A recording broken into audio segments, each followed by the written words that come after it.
ಕುರುಗೋಡು ಐತಿಹಾಸಿಕ ಪಟ್ಟಣದ ಸದ್ಭಕ್ತರಿಗೆ ಶ್ರೀ ಜಗದ್ಗುರು ಕೊಟ್ಟೂರು ಸ್ವಾಮಿ ಶಾಖಾ ಮಠ ಕುರುಗೋಡು, ಶ್ರೀ ಬಸವಲಿಂಗ ಮಹಾಸ್ವಾಮಿಗಳು ಕೊಟ್ಟೂರು ಸಂಸ್ಥಾನ ಮಠ ಬಳ್ಳಾರಿ ಹಾಗೂ ಶ್ರೀ ನಿರಂಜನ ಪ್ರಭು ಮಹಾಸ್ವಾಮಿಗಳು ಕುರುಗೋಡು ಶಾಖಾ ಮಠ ಇವರ ಸಮ್ಮುಖದಲ್ಲಿ ಪ್ರಪ್ರಥಮ ಶಿವಾನು ಸಂಪದ ಇದರ ಮೊದಲನೇ ಉಪನ್ಯಾಸಕ್ಕೆ ನನ್ನನ್ನು ಅತ್ಯಂತ ಪ್ರೀತಿ ಮತ್ತು ಆತ್ಮೀಯತೆಯಿಂದ ಬರಮಾಡಿಕೊಂಡ ಶ್ರೀಯುತ ನಿರಂಜನ ಪ್ರಭು ಮಹಾಸ್ವಾಮಿಗಳು ಅವರಿಗೆ ಭಕ್ತಿಪೂರ್ವಕ ನಮಸ್ಕಾರಗಳನ್ನ ಸಲ್ಲಿಸುತ್ತಿದ್ದೇನೆ. ಈ ಸಂದರ್ಭದಲ್ಲಿ ಮುಖ್ಯ ಅತಿಥಿಗಳಾಗಿ ಶ್ರೀಯುತ ನರಸಪ್ಪ ತಹಶೀಲ್ದಾರರು ಕುರುಗೋಡು, ಐತಿಹಾಸಿಕ ಪಟ್ಟಣದ ವೀರಶೈವ ಲಿಂಗಾಯತ ಸಮುದಾಯದ ಮತ್ತು ಬಸವಣ್ಣನ ಮತ್ತು ಅಕ್ಕನ ಪ್ರಭಾವವುಳ್ಳಂತಹ ಎಲ್ಲ ಭಕ್ತ ನಮಸ್ಕಾರಗಳನ್ನು ಸಲ್ಲಿಸಿ ನನ್ನ ಉಪನ್ಯಾಸದ ಶೀರ್ಷಿಕೆ ಲೌಕಿಕ ಬದುಕಿಗೆ ಶಿವಾನುಭವದ ಅಗತ್ಯತೆ ಈ ಕುರಿತು ಒಂದೆರಡು ವಿಚಾರಗಳನ್ನ ನಿಮ್ಮೊಂದಿಗೆ ನಾನು ಹಂಚಿಕೊಳ್ತಾ ಇದ್ದೇನೆ. ಹುಣ್ಣಿಮೆ ಅಂದ್ರೆ ಶತಶತಮಾನಗಳಿಂದ ಸಾವಿರ ವರ್ಷಗಳಿಂದ ಹುಣ್ಣಿಮೆಗೆ ಬಹಳ ಅತ್ಯದ್ಭುತವಾದಂತಹ ಹಿನ್ನೆಲೆ ಇದೆ. ಖಗೋಳ ವಿಜ್ಞಾನದಿಂದ ಹೇಳಬೇಕು ಅಂದ್ರೆ, ನಾನೊಬ್ಬ ಖಗೋಳ ವಿಜ್ಞಾನಿಯಾಗಿ ಹೇಳುವುದಾದರೆ, ಹುಣ್ಣಿಮೆ ಮತ್ತು ಅಮಾವಾಸ್ಯೆ ಈ ನಮ್ಮ ಪಂಚಾಂಗ ಏನಿದೆ, ನಾವು ಚಾಂದ್ರಮಾನ ಪಂಚಾಂಗ ಅಂತ ಕರಿತೀವಿ. ಮೊನ್ನೆ ಯುಗಾದಿ ಬಂತು. ಈ ಚಾಂದ್ರಮಾನ ಪಂಚಾಂಗದಲ್ಲಿ ತಿಥಿ, ವಾರ, ನಕ್ಷತ್ರ, ಪಕ್ಷ ಇವು ಪಂಚ ಅಂಗಗಳು ಅಂತ ಹೇಳಿ, ಇಲ್ಲಿ ಚಂದ್ರನಿಂದನೇ ನಮ್ಮ ಪಂಚಾಂಗ ರಚಿಸಲ್ಪಟ್ಟಿದೆ. ಇವತ್ತು ಅಕ್ಕ ಮಹಾದೇವಿಯ ಜಯಂತಿ. ಅಕ್ಕ ಮಹಾದೇವಿಯ ಜಯಂತಿಯನ್ನ ನಾವು ದಿನಾಂಕದಿಂದ ನಾವು ನೆನಪಿಟ್ಟುಕೊಳ್ಳುವುದಿಲ್ಲ. ಡಿಸೆಂಬರ್ 25 ಕ್ರಿಸ್ಮಸ್ ಹಬ್ಬ, ಅದು ಗ್ರೆಗೋರಿಯನ್ ಕ್ಯಾಲೆಂಡರ್ ಅಂತ ಕರಿತೀವಿ ನಾವು. ಅದು ಪ್ರತಿ ವರ್ಷ ಡಿಸೆಂಬರ್ 25ಕ್ಕೆ ಬರುತ್ತೆ. ಆದ್ರೆ ಅಕ್ಕ ಮಹಾದೇವಿ ಜಯಂತಿ, ಬಸವಣ್ಣನ ಜಯಂತಿ ಇವು ಯಾವ ದಿನ ಬರುತ್ತೆ ಅಂತ ಹೇಳಕ್ಕಾಗಲ್ಲ. ಈ ಬಳ್ಳಾರಿಯ ರಥೋತ್ಸವ ವರ್ಷದ ಇಂಥದ್ದೇ ದಿನ ಬರುತ್ತೆ ಅಂತ ಹೇಳಕ್ಕಾಗೋದಿಲ್ಲ. ಯಾಕೆಂದ್ರೆ ಇವೆಲ್ಲವೂ ಅನುಸರಿಸಲ್ಪಟ್ಟಿದ್ದು ಚಾಂದ್ರಮಾನ ಪಂಚಾಂಗ, ಚಾಂದ್ರಮಾನ ಕ್ಯಾಲೆಂಡರ್, ಚಂದ್ರನೇ ಕೇಂದ್ರ ಬಿಂದು ಅಂತ ಹೇಳಿ. ಇಂತಹ ಚಂದ್ರ ನಮ್ಮ ಖಗೋಳ ವಿಜ್ಞಾನಕ್ಕೆ ಮೂಲ ಅಡಿಪಾಯವನ್ನ ಒದಗಿಸಿಕೊಟ್ಟಿದ್ದಾನೆ. ಚಂದ್ರನು ಕವಿಗಳಿಗೆ ಸ್ಫೂರ್ತಿಯಾಗಿದ್ದಾನೆ. ಚಂದ್ರನ ಬಗ್ಗೆ ಅನೇಕ ಕವಿಗಳು ಕವಿತೆಗಳನ್ನು ರಚಿಸಿದ್ದಾರೆ. ಈಗ ಅಮಾವಾಸ್ಯೆ ದಿನ ಚಂದ್ರ ಕಾಣೋದಿಲ್ಲ, ಚಂದ್ರ ಇರ್ತಾನೆ, ಎಲ್ಲಿ ಹೋಗುದಿಲ್ಲ, ಕಾಣೋದಿಲ್ಲ, ಎಲ್ಲ ಕಡೆ ಕಾರ್ಗತ್ತಲು ಇರುತ್ತೆ. ಆದ್ರೆ ಇವತ್ತು ನೀವು ಹುಣ್ಣಿಮೆಯ ಚಂದ್ರ ನೋಡಿದ್ರೆ ಬೆಳದಿಂಗಳು ಇರುತ್ತೆ. ಆ ಬೆಳದಿಂಗಳು ಎಲ್ಲಿಂದ ಬರುತ್ತೆ ಅಂತ ಹೇಳಿದ್ರೆ, ಸೂರ್ಯನ ಕಿರಣಗಳು ಚಂದ್ರನ ಮೇಲೆ ಬಿದ್ದು ಅಲ್ಲಿಂದ 40-50% ಬೆಳಕು ಮತ್ತೆ ಪ್ರತಿಫಲನ ಆಗುತ್ತೆ. ಕನ್ನಡಿ ಮೇಲೆ ಬೆಳಕು ಬಿದ್ದಾಗ ಆ ಕನ್ನಡಿಯಿಂದ ಪ್ರತಿಫಲನಗೊಂಡಂತ ಬೆಳಕು ನಾವು ನೋಡ್ತೇವೆ. ಹಾಗಾಗಿ ಈ ಬೆಳದಿಂಗಳು ಬರೋದಕ್ಕೆ ಕಾರಣ ಸೂರ್ಯನ ಬೆಳಕು ಪ್ರತಿಫಲನಗೊಂಡಿದೆ ಅಂತ ಹೇಳಿ. ಖಗೋಳ ವಿಜ್ಞಾನ ಪ್ರಾರಂಭ ಆಗಿದ್ದು ಚಂದ್ರನಿಂದ. ಅಂತೆಯೇ ಬಳ್ಳಾರಿಯ ಸುತ್ತಮುತ್ತ ಅಮಾವಾಸ್ಯೆಗೆ ಜಾಸ್ತಿ ಮನ್ನಣೆ ಇದೆ. ಬಳ್ಳಾರಿ ಹತ್ರ ಅಲ್ಲಿಪುರ ಮಹಾದೇವ ತಾತ ಮಠ ಅಂತ ಇದೆ. ಅಲ್ಲಿ ಅಮಾವಾಸ್ಯೆಗೆ ಅವರು ಒಂದು ಪ್ರಸಾದದ ವ್ಯವಸ್ಥೆಯನ್ನು ಆರಂಭಿಸಿದ್ರು. ಇವತ್ತು ಪ್ರತಿ ಅಮಾವಾಸ್ಯೆಗೆ ಏನಿಲ್ಲ ಅಂದ್ರೂ ಕೂಡ ಸಾವಿರ ಸಂಖ್ಯೆಯಲ್ಲಿ ಜನ ಸೇರ್ತಾ ಇದ್ದಾರೆ. ಹೀಗೆ ಕೆಲವು ಮಹನೀಯರು ಕೆಲವು ದಿನಾಂಕಗಳನ್ನ ಆಯ್ಕೆ ಮಾಡಿಕೊಂಡ್ರು. ಇಲ್ಲಿ ನಮ್ಮ ಶ್ರೀ ನಿರಂಜನ ಪ್ರಭು ಮಹಾಸ್ವಾಮಿಗಳು ಅವರು ಔಪಚಾರಿಕವಾಗಿ ಚರ್ಚೆಯಲ್ಲಿದ್ದಾಗ ಹೇಳಿದ್ರು, ಕುರುಗೋಡಿನಲ್ಲಿ ಇಂತಹ ಒಂದು ಶಿವಾನುಭವ ಸಂಪದ ಬೇಕಾಗಿತ್ತು. ನಮ್ಮ ಕುರುಗೋಡಿನ ಸದ್ಭಕ್ತರಿಗೆ, ಕುರುಗೋಡಿನ ಜನತೆಗೆ ಶರಣರ ವಿಚಾರಧಾರೆಯನ್ನ ಹಂಚಿಕೊಳ್ಳುವುದಕ್ಕೆ ಒಂದು ವೇದಿಕೆ ಆಗ್ಬೇಕಾಗಿತ್ತು. ಅದಕ್ಕಾಗಿ ಪ್ರಪ್ರಥಮ ಒಂದು ಶಿವಾನುಭವ ಸಂಪದಕ್ಕೆ ತಮ್ಮನ್ನ ಆಹ್ವಾನ ಮಾಡ್ತಿದ್ದೀನಿ ಅಂತ ಹೇಳಿದಾಗ ನನಗೆ ಬಹಳ ಖುಷಿ ಆಯ್ತು. ಮೊದಲನೇ ಉಪನ್ಯಾಸನೇ ನಾನಿಂದ ಆರಂಭ ಮಾಡಿದಾರಲ್ಲ ಅಂತಂದೇಳಿ ನನಗೆ ಬಹಳ ಅಭಿಮಾನ ಪೂರ್ವಕವಾಗಿ, ಭಕ್ತಿ ಪೂರ್ವಕವಾಗಿ ನಾನು ಕೊಟ್ಟೂರು ಸ್ವಾಮಿ ಮಠಕ್ಕೆ ನಾನು ಅತ್ಯಂತ ತುಂಬು ಹೃದಯದ ಕೃತಜ್ಞತೆಗಳನ್ನ ಸಲ್ಲಿಸುತ್ತಿದ್ದೇನೆ. ಕೊಟ್ಟೂರು ಸ್ವಾಮಿ ಮಠದ ಸಂಗನ ಬಸವ ಶರಣರು, ಸಂಗನ ಬಸವ ಮಹಾಸ್ವಾಮೀಜಿಗಳು ಆಗ್ಲಿಂದನೂ ಸ್ವಾಮೀಜಿಗಳ ಮತ್ತು ನನ್ನ ಒಡನಾಟ ಇತ್ತು. ಅವರು ಸೋಮಸಮುದ್ರಕ್ಕೆ ಕರೆದುಕೊಂಡು ಹೋಗಿ, ಮಂಜುನಾಥ್, ನೀನು ಮೂಢನಂಬಿಕೆಯ ವಿರುದ್ಧ ಏನು ಉಪನ್ಯಾಸ ಕೊಡ್ತೀಯ ಅದನ್ನ ಮಾಡಪ್ಪ, ಬಹಳ ಚೆನ್ನಾಗಿರುತ್ತೆ ನಿನ್ ಬಾಯಿಂದ ಕೇಳೋದಕ್ಕೆ ಅಂತೇಳಿ ಅವರು ತುಂಬಾ ಅಭಿಮಾನದಿಂದ ಅನೇಕ ಬಾರಿ ಆ ಉಪನ್ಯಾಸವನ್ನ ಏರ್ಪಾಡು ಮಾಡಿದ್ದನ್ನು ಕೂಡ ನಾನು ಇವತ್ತು ಸ್ಮರಿಸ್ಕೊಳ್ತಾ ಇದ್ದೇನೆ. ಇವತ್ತು ನನಗೆ ಶ್ರೀಮಠದಿಂದ ಕೊಟ್ಟಂತ ವಿಷಯ ಲೌಕಿಕ ಬದುಕಿಗೆ ಶಿವಾನುಭವದ ಅಗತ್ಯತೆ. ಮೊದಲಿಗೆ ಬದುಕು ಅಂದ್ರೆ ಏನು ಅನ್ನೋದೊಂದು ಪ್ರಶ್ನೆ ಬರುತ್ತೆ, ಜೀವನ ಅಂದ್ರೆ ಏನು ಅನ್ನೋದೊಂದು ಪ್ರಶ್ನೆ ಬರುತ್ತೆ. ಅದಕ್ಕೆ ಅನೇಕ ತತ್ವಜ್ಞಾನಿಗಳು ಹೇಳ್ತಾರೆ, life is a journey between mother's womb and the tomb. Life is a journey between mother's womb and the tomb. ಏನಿದ್ರ ಅರ್ಥ? ತಾಯಿಯ ಗರ್ಭದಿಂದ ಗೋರಿವರೆಗಿನ ಪ್ರಯಾಣವೇ ಈ ಜೀವನ. ತಾಯಿಯ ಗರ್ಭಗುಡಿಯಿಂದ ಆರಂಭ ಆಗುತ್ತೆ ನಮ್ಮ ಜೀವನ. ತಾಯಿಯ ಗರ್ಭಗುಡಿಯಿಂದ ಮಸಣದವರೆಗೆ, ತಾಯಿಯ ಮಾಸದಿಂದ ಮಸಣದವರೆಗೆ ಏನ್ ಜೀವನ ಇದೆಯಲ್ಲ, ಆ ಒಂದು ಪ್ರಯಾಣ ಏನಿದೆಯಲ್ಲ ಅದೇ ಜೀವನ ಅಂತೇಳಿ ನಾವು ಕರಿಬೇಕಾಗುತ್ತೆ. ಈ ತಾಯಿ ಗರ್ಭದಿಂದ ಬಂದಾದ ಮೇಲೆ ಮೊದಲಿಗೆ ನಾವು ತಾಯಿಯನ್ನ ಅನುಕರಣೆ ಮಾಡುತ್ತೆ ಮಗು. ಮನೆಯಲ್ಲಿರ್ತಕ್ಕಂಥ ಅಣ್ಣ ತಮ್ಮ ಅಕ್ಕ ತಂಗಿ ಹಿರಿಯರನ್ನ ಅನುಕರಣೆ ಮಾಡುತ್ತೆ ಮಗು.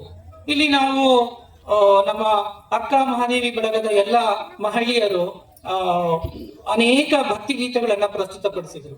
ಒಂದು ಮುದ್ದಾದ ಮಗು ನಿರರ್ಗಳವಾಗಿ, ಯಾವುದೇ ಭಯ ಇಲ್ಲದೆ ನಿರ್ಭಯವಾಗಿ ತನ್ನ ಎಲ್ಲ ವಚನಗಳನ್ನ ನಮಗೆಲ್ಲರಿಗೂ ಕೂಡ ಮನ ತಂಪಾಗುವ ಹಾಗೆ, ಕಿವಿ ತಂಪಾಗುವ ಹಾಗೆ ಆ ಬಾಲಕಿ ನಮಗೆ ಗೀತೆಗಳನ್ನ ಅರ್ಪಿಸಿದ್ದಾಳೆ. ಆ ಮಗುವಿಗೆ ತಮ್ಮೆಲ್ಲರ ಪರವಾಗಿ ನಾನು ತುಂಬು ಹೃದಯದ ಧನ್ಯವಾದಗಳನ್ನ ನಾನು ಹೇಳ್ತಾ ಇದ್ದೇನೆ. ಅಂದ್ರೆ ಅದು ತಾಯಿಯನ್ನ ಅನುಸರಿಸಿಕೊಂಡು ಬಂದಿರತಕ್ಕಂಥ ಒಂದು ಮಗು. ಅದಕ್ಕೆ ತಾಯಿಯ ಗರ್ಭದಿಂದ ನಾವು ಮಸಣ ಸೇರುವವರೆಗೆ ಏನ್ ಪ್ರಯಾಣ ಮಾಡ್ತೀವಿ ಅದು ನಾವು ಜೀವನ, ಬದುಕು ಅಂತ ಕರಿತೀವಿ ನಾವು. ಇನ್ನು ಗ್ರೀಕ್ ತತ್ವಜ್ಞಾನಿ ಅರಿಸ್ಟಾಟಲ್ ಹೇಳ್ತಾರೆ, man is A social animal. ಮನುಷ್ಯ ಯಾರು? ಮನುಷ್ಯ ಸಂಘಜೀವಿ. ಮನುಷ್ಯ ಸಂಘಜೀವಿ. ಮನುಷ್ಯನಿಗೆ ಒಂದು ಸಂಘ ಬೇಕು. ಇಲ್ಲಿ ಎಲ್ಲರೂ ಮಹಿಳೆಯರು ಬಂದಿದ್ದೀವಿ. ಅವ್ರೇನಾದ್ರೂ ಒಬ್ಬೊಬ್ರು ಏಕಾಂಗಿಯಾಗಿ ಬಂದಿದಾರಾ? ಇಲ್ಲ. ಅವ್ರು ಬರೋಕಿನ ಮುಂಚೆ ನೀನ್ ರೆಡಿ ಆದ, ನಾನ್ ರೆಡಿ ಆದ, ನೀನ್ ಯಾವ ಸೀರೆ ಉಟ್ಕೊಳ್ತಾರಿ, ನಾನ್ ಯಾವ ಸೀರೆ ಉಟ್ಕೊಳ್ತಾರಿ, ಇವತ್ತೆಲ್ಲ ಹಸಿರು ಸೀರೆನೆ ಉಟ್ಕೊಂಡ್ ಬರೋಣ ಅಂತಂದ ಹೇಳಿ ಮಾತಾಡ್ಕೊಂಡು ತುಂಬಾ ಲವಲವಿಕೆಯಿಂದ, ಉತ್ಸಾಹದಿಂದ, ಶ್ರದ್ಧೆಯಿಂದ ಇಲ್ಲಿ ಬಂದಿದ್ದೀರಿ. ಇದು ಏನ್ ತೋರಿಸುತ್ತೆ? Man is A social animal. ಮನುಷ್ಯ ಸಂಘಜೀವಿ. ನಾನು ಒಂದು ಚಾಲೆಂಜ್ ಮಾಡ್ತೀನಿ, ಬೆಳಿಗ್ಗೆಯಿಂದ ಸಂಜೆವರೆಗೂ, ರಾತ್ರಿ ಮಲಗೋವರೆಗೂ ಒಂದೇ ಒಂದು ತುಟಿ ಪಿಟ್ಟಕ್ಕನ್ನದೆ ಮಾತನಾಡಲಾರದೆ ಇರುವಂತ ಒಬ್ಬ ಮನುಷ್ಯ ಇದ್ದಾನೆ? ಸಾಧ್ಯನೇ ಇಲ್ಲ. ಅದು ಸಾಧ್ಯನೇ ಇಲ್ಲ. ಮನುಷ್ಯ ಯಾವಾಗ್ಲೂ ಒಂದು ಸಂಘವನ್ನು ಬಯಸುವ ಒಂದು ಆತ್ಮ, ಅದು ಸಂಘವನ್ನು ಬಯಸುವ ಮನಸ್ಸು. ಅದಕ್ಕೆ ಅದು ಮನುಷ್ಯ ಅಂತಂದೇಳಿ ಹೆಸರು ಬಂತು. ಸಾಧ್ಯನೇ ಇಲ್ಲ. ಹಾಗಾಗಿ ನಾವು ಸಮಾಜದಲ್ಲಿ ನಾವು ಬದುಕ್ತಾ ಇದ್ದೇವೆ. ನೀವು ಪಕ್ಷಿಗಳನ್ನ ನೋಡ್ರಿ, ಪಕ್ಷಿಗಳು ಯಾವತ್ತಿಗೂ ಕೂಡ ಏಕಾಂಗಿಯಾಗಿ ಹೋಗೋದಿಲ್ಲ. ಗಿಣಿಗಳ ಹಿಂಡನ್ನ ನಾವು ನೋಡ್ತೀವಿ, ಬೆಳ್ಳಕ್ಕಿ ಸಾಲನ್ನ ನಾವು ನೋಡ್ತೀವಿ. ಹಾಗೆ ಕೋಳಿ ಕೂಡ ಅಷ್ಟೇ ಗುಂಪು ಗುಂಪಾಗಿ ಹೋಗುತ್ತೆ. ಹಾಗೆ ಮನುಷ್ಯ ಕೂಡ ಸಂಘಜೀವಿ. ನಮಗೆ ಸಮಾಜದ ಅವಶ್ಯಕತೆ ಇದೆ. ಇನ್ನು ಲೋಕ ಅಂದ್ರೆ ಏನು ಅನ್ನೋ ಪ್ರಶ್ನೆ.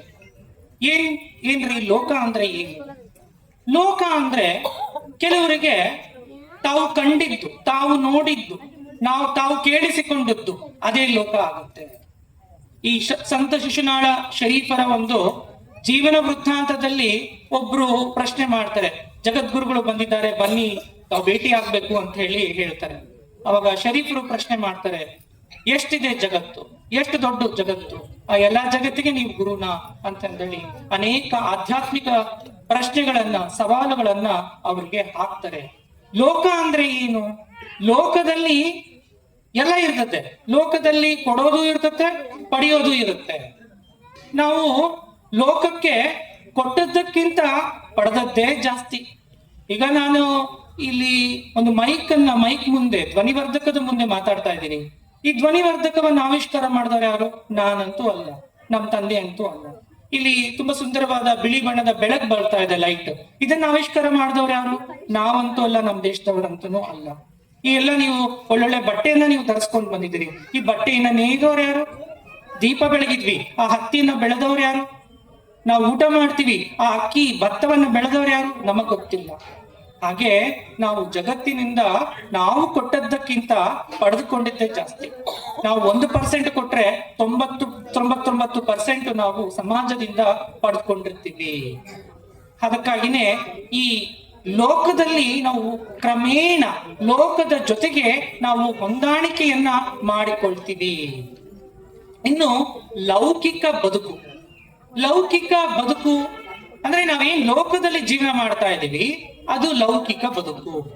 ಲೌಕಿಕ ಬದುಕು ಅಂತ ಹೇಳಿದ್ರೆ ಯಾಂತ್ರಿಕ ಬದುಕು.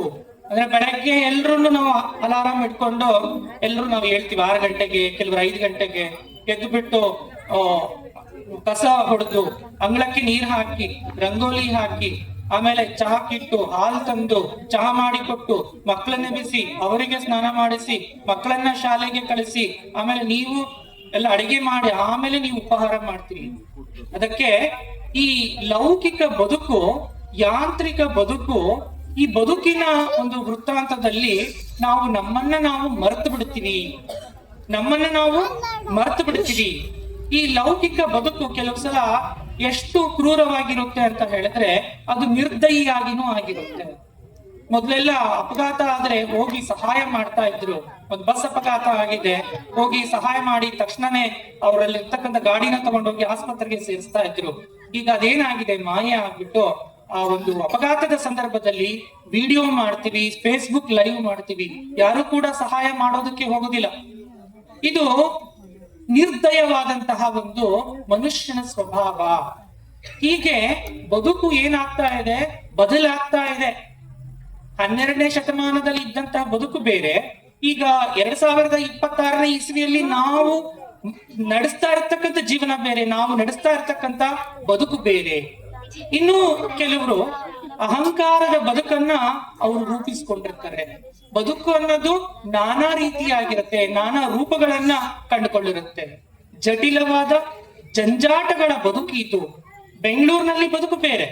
ಬೆಂಗಳೂರಿನಲ್ಲಿ ಅವ್ರ ಮನೆನ 7:15 7 ಗಂಟೆಗೆ ಬಿಟ್ರೆ ಅವ್ರ ಆಫೀಸ್ ಸೇರೋದು 9 ಗಂಟೆಗೆ, ಮತ್ತೆ ಅವರು ಮನೆಗೆ 5 ಗಂಟೆಗೆ ಬಿಟ್ರೆ ಮತ್ತೆ ಮನೆ ಸೇರೋದು 7-8 ಗಂಟೆಗೆ. ಆ ಒಂದು ಬದುಕೇ ಬೇರೆ. ಇನ್ನು ಮುಂಬೈನಲ್ಲಿ ಬದುಕು ಅಂತ ಹೇಳಿದ್ರೆ ಅಲ್ಲಿ ಲೋಕಲ್ ಟ್ರೈನ್ ಇದೆ, ಸ್ಥಳೀಯ ರೈಲ್ಗಳು. ರೈಲ್ ಇನ್ನೇನ್ ಬರ್ತಾ ಇರುತ್ತೆ, ಒಂದೇ ಒಂದು 10 ಸೆಕೆಂಡ್ ಅಷ್ಟೇ ಅದು ನಿಲ್ಲೋದು. 10 ಸೆಕೆಂಡ್ ಒಳಗಡೆ ಎಲ್ರು ನುಗ್ಗುತ್ತಾರೆ, ಹೆಣ್ಮಕ್ಳು, ವಯಸ್ಸಾದವರು, ಯುವಕರು. ಆ ಬ್ಯಾಗ್ ಅನ್ನ ಮುಂದಕ್ಕೆ ಹಾಕೊಂಡಿರ್ತಾರೆ, ಹಿಂದಕ್ಕೆ ಹಾಕೊಂಡ್ರೆ ಅದು ಅಡ್ಡ ಆಗುತ್ತೆ ಅಂತ ಹೇಳಿ ಮುಂದಕ್ಕೆ ಹಾಕೊಂಡು 10 ಕ್ಷಣದಲ್ಲಿ ಇಡೀ ನಿಲ್ದಾಣದಲ್ಲಿ ಇರ್ತಕ್ಕಂಥ ಸಾವಿರಾರು ಜನ 10 ಕ್ಷಣದಲ್ಲಿ 10 ಸೆಕೆಂಡ್ ಅಲ್ಲಿ ರೈಲ್ ಒಳಗಡೆ ಸೇರ್ಕೊಂಡ್ಬಿಡ್ತಾರೆ. ಅವ್ರ ಬದುಕು ಬೇರೆ. ಬದುಕು ಅನ್ನೋದು ಎಲ್ರಿಗೂ ಒಂದೇ ತರ ಇರೋದಿಲ್ಲ. ಒಬ್ರು ಮನೆ ಕೆಲಸ ಮಾಡುವಂತ, ಕಸ ಮುಸರೆ ಮಾಡುವಂತ ಹೆಣ್ಣು ಮಗಳು ಇದ್ದಾರೆ, ಆಕೆಯ ಬದುಕು ಬೇರೆ. ಈಗ ಸರ್ಕಾರಿ ನೌಕರಿಯನ್ನು ಹಿಡಿದಿರ್ತಕ್ಕಂಥವ್ರು ಇದ್ದಾರೆ, ಅವ್ರ ಬದುಕು ಬೇರೆ. ಅಲ್ಲಿ ದೇವಸ್ಥಾನದ ಮುಂದೆ ತರಕಾರಿ ಮತ್ತೆ ಹಣ್ಣು ಮಾರ್ತಾರೆ, ಅವ್ರ ಬದುಕು ಬೇರೆ. ಬದುಕು ಒಬ್ಬೊಬ್ಬರ ಬದುಕು ಒಂದೊಂದು ರೀತಿ ಇರುತ್ತೆ. ಜೀವನ ಕಲಿಸುವಂತ ಪಾಠ ಯಾವ ವಿಶ್ವವಿದ್ಯಾಲಯ ಕೂಡ ಕಲಿಸೋದಿಲ್ಲ ಅಂತೆ. ನಮ್ ಜೀವನ ಏನಿರುತ್ತಲ್ಲ, ಆ ಜೀವನ ಕಲಿಸುವಂತ ಪಾಠ ಯಾವ ಯೂನಿವರ್ಸಿಟಿ, ಯಾವ ಡಿಗ್ರಿಗಳು ಕೂಡ ಕಲಿಸೋದಿಲ್ಲ. ಅದಕ್ಕೆ ಒಬ್ಬೊಬ್ಬರ ಬದುಕು ಒಂದೊಂದು ರೀತಿಯಾಗಿ ಇರುತ್ತೆ. ಇನ್ನ ಶಿವಾನುಭವಕ್ಕೆ ಬರೋಣ. ಶಿವಾನುಭವ, ಶಿವ ಪ್ಲಸ್ ಅನುಭವ, ಶಿವಾನುಭವ ಆಗುತ್ತೆ. ಅದು ಅನುಭವ ಅಂದ್ರೆ ಏನು ಅನ್ನೋದು ಪ್ರಶ್ನೆ ಬರುತ್ತೆ. ಅನುಭವ ಅಂತ ಹೇಳಿದ್ರೆ ಕಣ್ಣು ನೋಡಿದ್ದು, ನಾನೇನ್ ನೋಡ್ತಾ ಇದ್ದೀನಿ ಕಣ್ಣಿನಿಂದ, ಕಣ್ಣು ನೋಡಿದ್ದು, ಮೂಗು ಮೂಸಿದ್ದು, ಬಾಯಿ ರುಚಿಸಿದ್ದು, ಚರ್ಮ ಸಂವೇದನಾಶೀಲೆಯಾಗಿ ಅನುಭವಿಸಿದ್ದು, ಕಿವಿಗಳು ಕೇಳಿಸಿಕೊಂಡಿದ್ದು. ಇದನ್ನ ನಾವು ಪಂಚೇಂದ್ರಿಯ ಅನುಭವ ಅಂತ ಕರಿತೀವಿ. ನಾವೇನ್ ಕಣ್ಣಿನಿಂದ ನೋಡ್ತೀವಿ ಅದೇ ಸತ್ಯ ಅಂತಂದ್ರೆ, ನಾವೇನ್ ಕಿವಿಯಿಂದ ಕೇಳಿಸ್ಕೊಳ್ತಾ ಇದೀವಿ ಅದೇ ಸತ್ಯ ಅಂತಂದ್ರೆ, ಈ ಪಂಚೇಂದ್ರಿಯಗಳಿಂದ ಅನುಭವ ಇದೆಯಲ್ಲ, ಇದ್ರದ್ದು ಅನುಭವನೇ ಬೇರೆ. ಈಗ ದೃಷ್ಟಿಯ ಒಂದು ಮಹತ್ವ ಯಾರನ್ನ ಕೇಳಬೇಕು? ಒಬ್ಬ ಕುರುಡರನ್ನ ಕೇಳಿದ್ರೆ ದೃಷ್ಟಿಯ ಮಹತ್ವವನ್ನ ಹೇಳ್ತಾನೆ. ಒಬ್ಬ ಕುರುಡನ ಮುಂದೆ ಹೋಗಿ ಇದು ಬಿಳಿ ಸೀರೆ, ಇದು ಹಸಿರು ಬಣ್ಣದ ರವೆಕೆ, ಇದು ಕೆಂಪು ಬಣ್ಣದ ಗಾಜು ಅಂತ ಹೇಳಿದ್ರೆ ಪಾಪ ಅವ್ನಿಗೆ ಏನ್ ಅರ್ಥ ಆಗತ್ತೆ? ಊಹೆ ಮಾಡ್ಕೊಳ್ತಾನೆ ಅಷ್ಟೇ. ಬಿಳಿ ಅಂದ್ರೆ ಹೀಗಿರುತ್ತೆ ಅಷ್ಟೇ.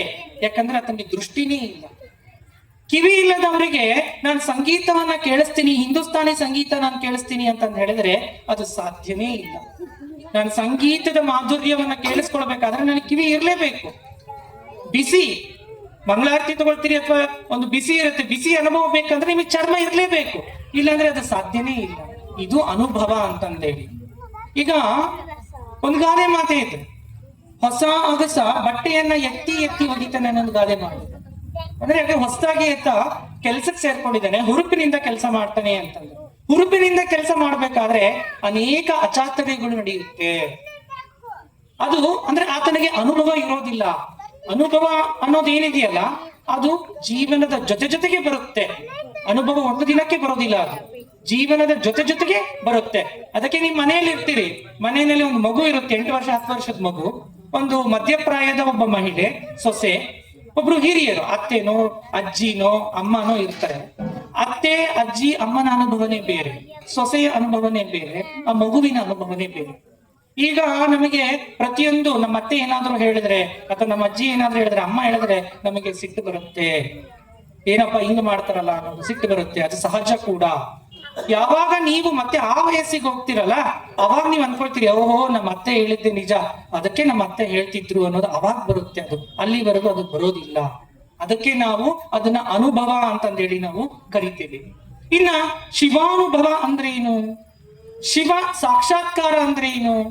ಶಿವ ಅಂತ ಹೇಳಿದ್ರೆ ಬಹುತೇಕ ಜನರು ಶಿವ ಅಂತ ಹೇಳಿದ್ರೆ ತ್ರಿಶೂಲಧಾರಿ, ರುದ್ರಾಕ್ಷಿಯನ್ನ ಧರಿಸಿರುತ್ತಾನೆ, ಭಸ್ಮವನ್ನ ಧರಿಸಿರುತ್ತಾನೆ, ಡಮರುಗವನ್ನ ಕೈಯಲ್ಲಿ ಹಿಡಿದಿರುತ್ತಾನೆ, ಕೈಲಾಸವಾಸಿಯಾಗಿರುತ್ತಾನೆ ಅಂತ ಹೇಳ್ತಾರೆ. ಆತನನ್ನ ನಾವು ಶಿವ ಅನ್ನೋದಕ್ಕಿಂತ ಶಂಕರ ಅಂತ ಕರಿತೀವಿ ನಾವು. ಬಸವಣ್ಣನ ದೃಷ್ಟಿಯಲ್ಲಿ ಶಿವ ಅಂದ್ರೇನೆ ಬೇರೆ, ಶಿವ ಸಾಕ್ಷಾತ್ಕಾರ ಅಂತ ಹೇಳಿದ್ರೇನೆ ಬೇರೆ. ಶಿವ ಅಂತ ಹೇಳಿದ್ರೆ ಚೈತನ್ಯ, ಎನರ್ಜಿ ಅಂತಂದೇಳಿ ನಾವು ಕರಿತೀವಿ. 12ನೇ ಶತಮಾನ ಅಂದ್ರೆ ಸುಮಾರು 850 ವರ್ಷಗಳ ಹಿಂದೆ, 900 ವರ್ಷಗಳ ಹಿಂದೆ ಬಸವಣ್ಣನವರು ಪ್ರಾರಂಭಿಸಿದಂತ ಶರಣ ಚಳವಳಿ, ಜಗತ್ತಿನಲ್ಲಿ ಅಂತಹ ಚಳವಳಿಯನ್ನ ನಾವು ನೋಡೋದಕ್ಕೆ ಸಾಧ್ಯನೇ ಇಲ್ಲ.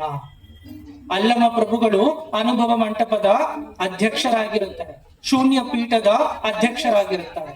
ಅವಾಗ ವೀರ ವೈರಾಗಿಣಿ ಅಕ್ಕ ಮಹಾದೇವಿಯರು ಬರುತ್ತಾರೆ. ಇವತ್ತು ಅಕ್ಕ ಮಹಾದೇವಿಯವರ ಜಯಂತಿ ಕೂಡ ಹೌದು.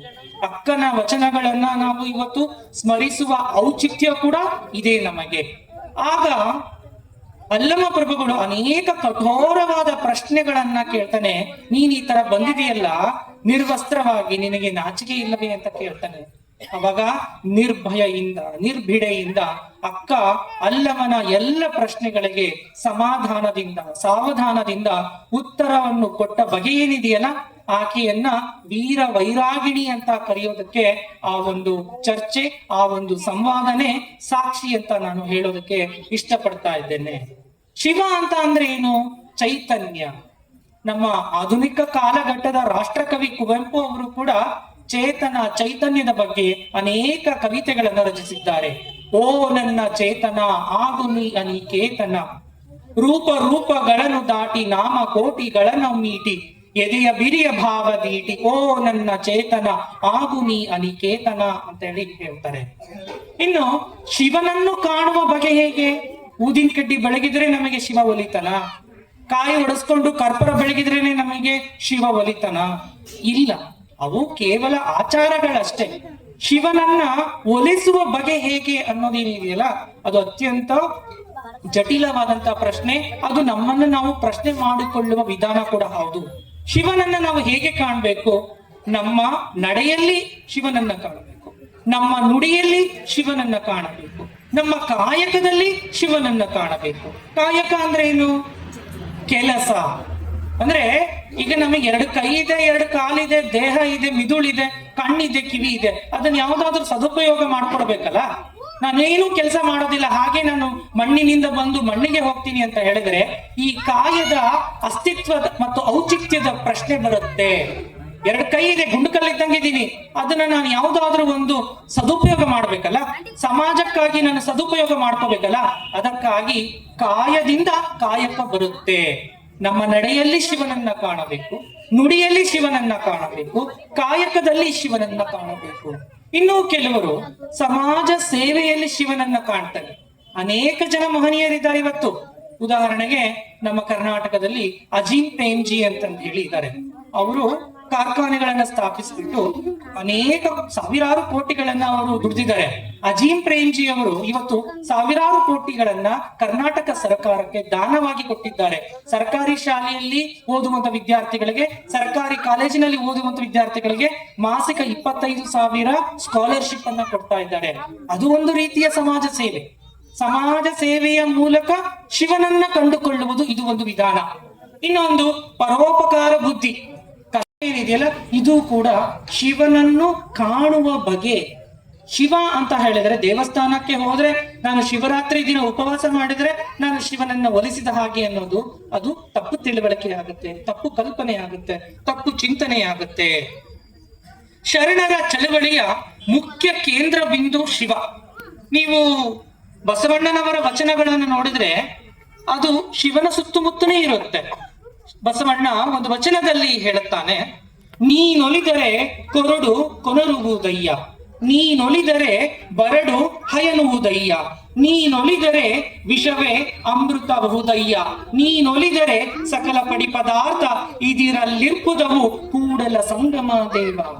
ಅಂದ್ರೆ ನೀನೊಲಿದರೆ ಅಂದ್ರೆ ನೀನು ಒಲಿದರೆ, ನೀನೇನಾದ್ರೂ ಕೃಪಾ ಕಟಾಕ್ಷ ಮಾಡಿದ್ರೆ, ಕೊರಡು ಕೊನರುವುದು ಅಂದ್ರೆ ಒಣಗಿದ ಕಟ್ಟಿಗೆ, ಒಣಗಿದ ಒಂದು ಬಟ್ಟೆ ಮತ್ತೆ ಚಿಗಿದು ಬಿಡುತ್ತಂತೆ. ಒಣಗಿದ ಕಟ್ಟಿಗೆ ಅದು ಚಿಗಿಯುತ್ತೆ ಅಂತೆ.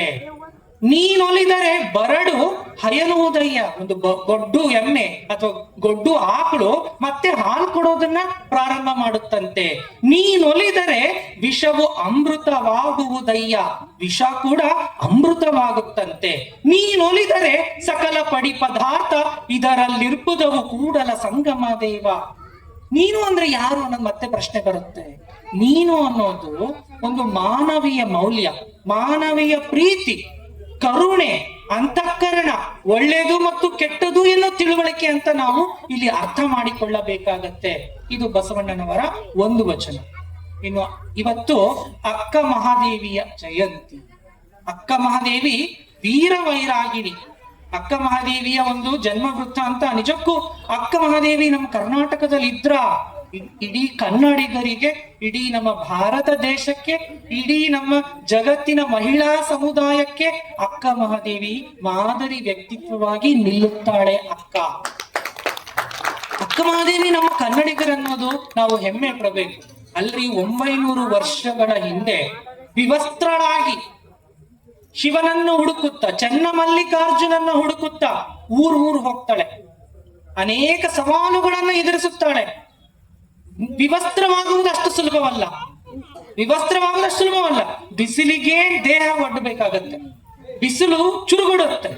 ಚಳಿಗೆ ದೇಹ ಒಡ್ಡಬೇಕಾಗತ್ತೆ, ಮಳೆಗೆ ದೇಹ ತೋಯಿಸ್ಕೊಳ್ಬೇಕಾಗತ್ತೆ.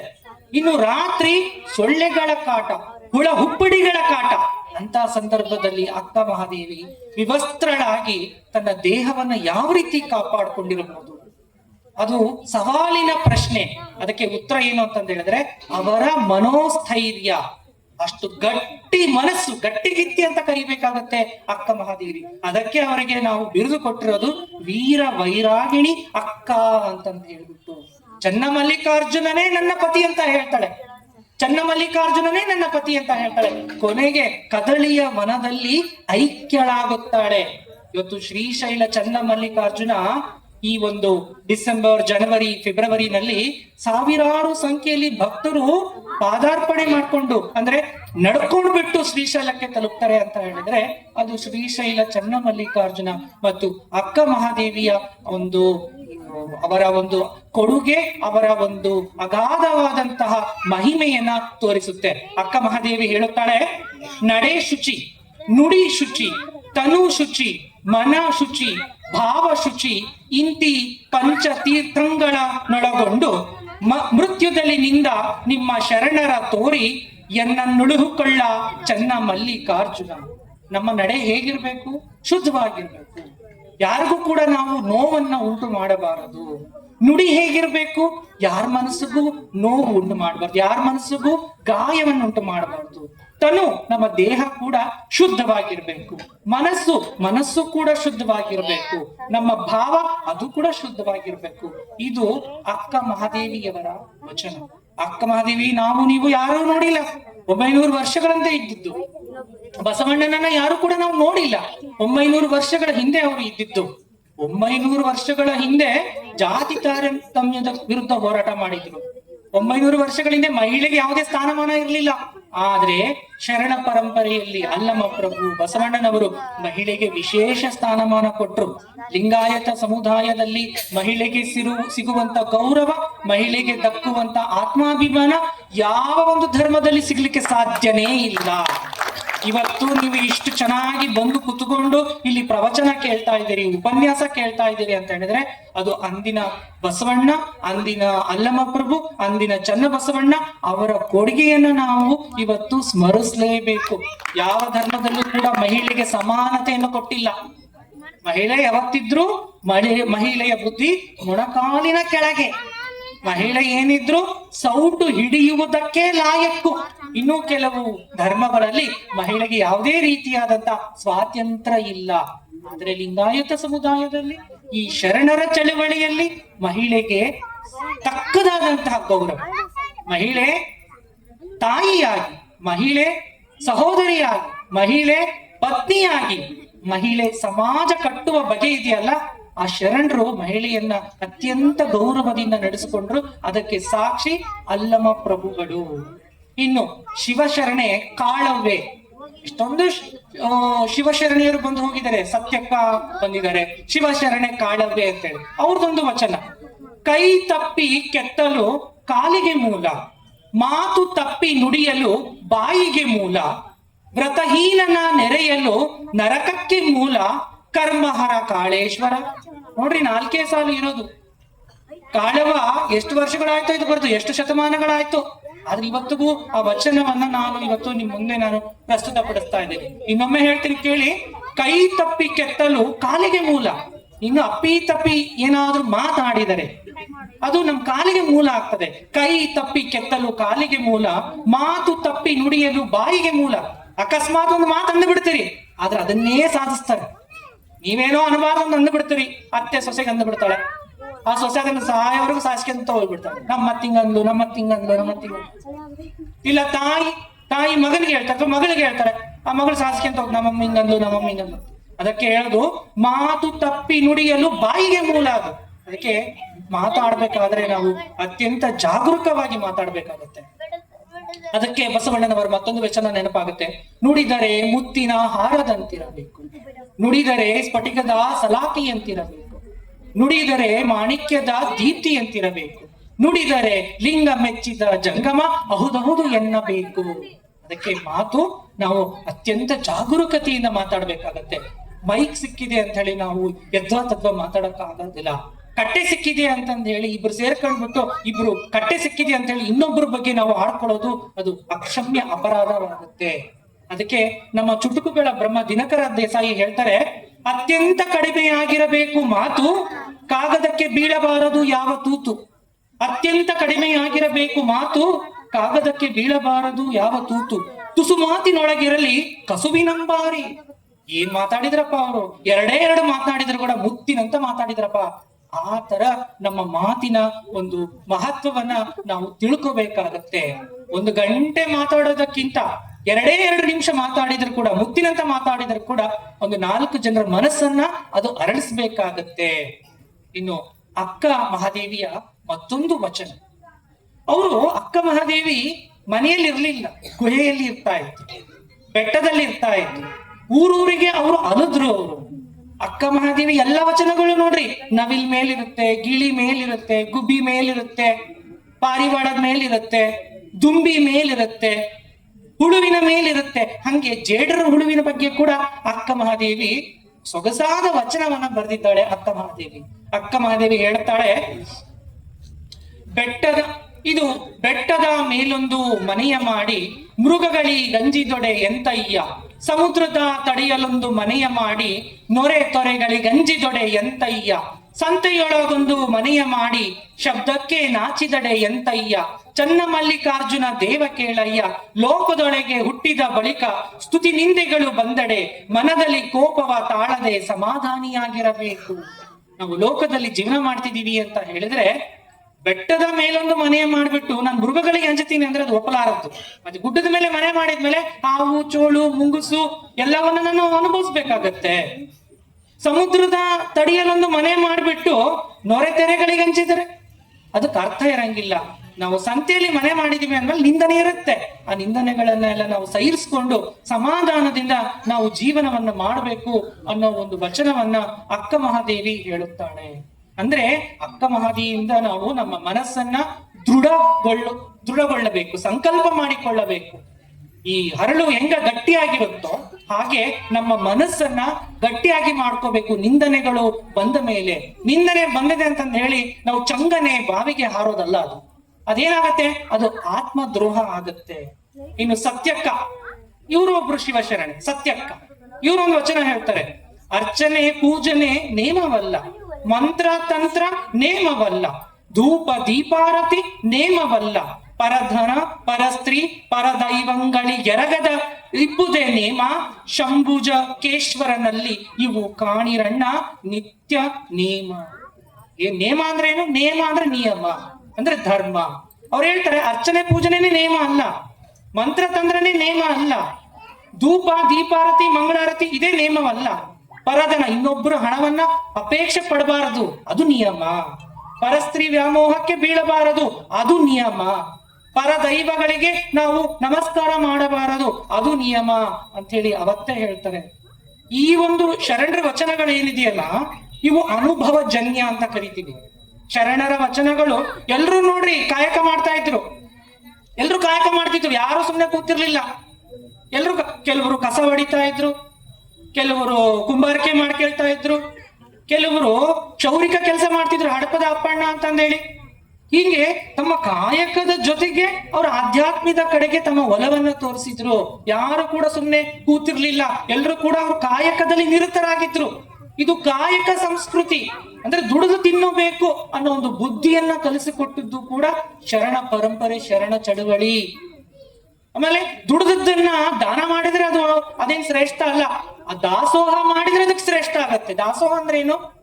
ದಾಸೋಹ ಅಂದ್ರೆ ದುಡಿದದ್ದನ್ನ ನಾವೇನ್ ಗಳಿಸ್ತೀವಿ, ಗಳಿಸಿದ್ದನ್ನ ದಾಸೋಹ ಮಾಡೋದ್ರೆ 100 ಜನಕ್ಕೆ ಅನ್ನ ಹಾಕುವುದು, ನಿರ್ಗತಿಕರಿಗೆ ಹಸಿವಾದವರಿಗೆ ಉಣಬಡಿಸುವುದು, ಅದು ದಾಸೋಹ.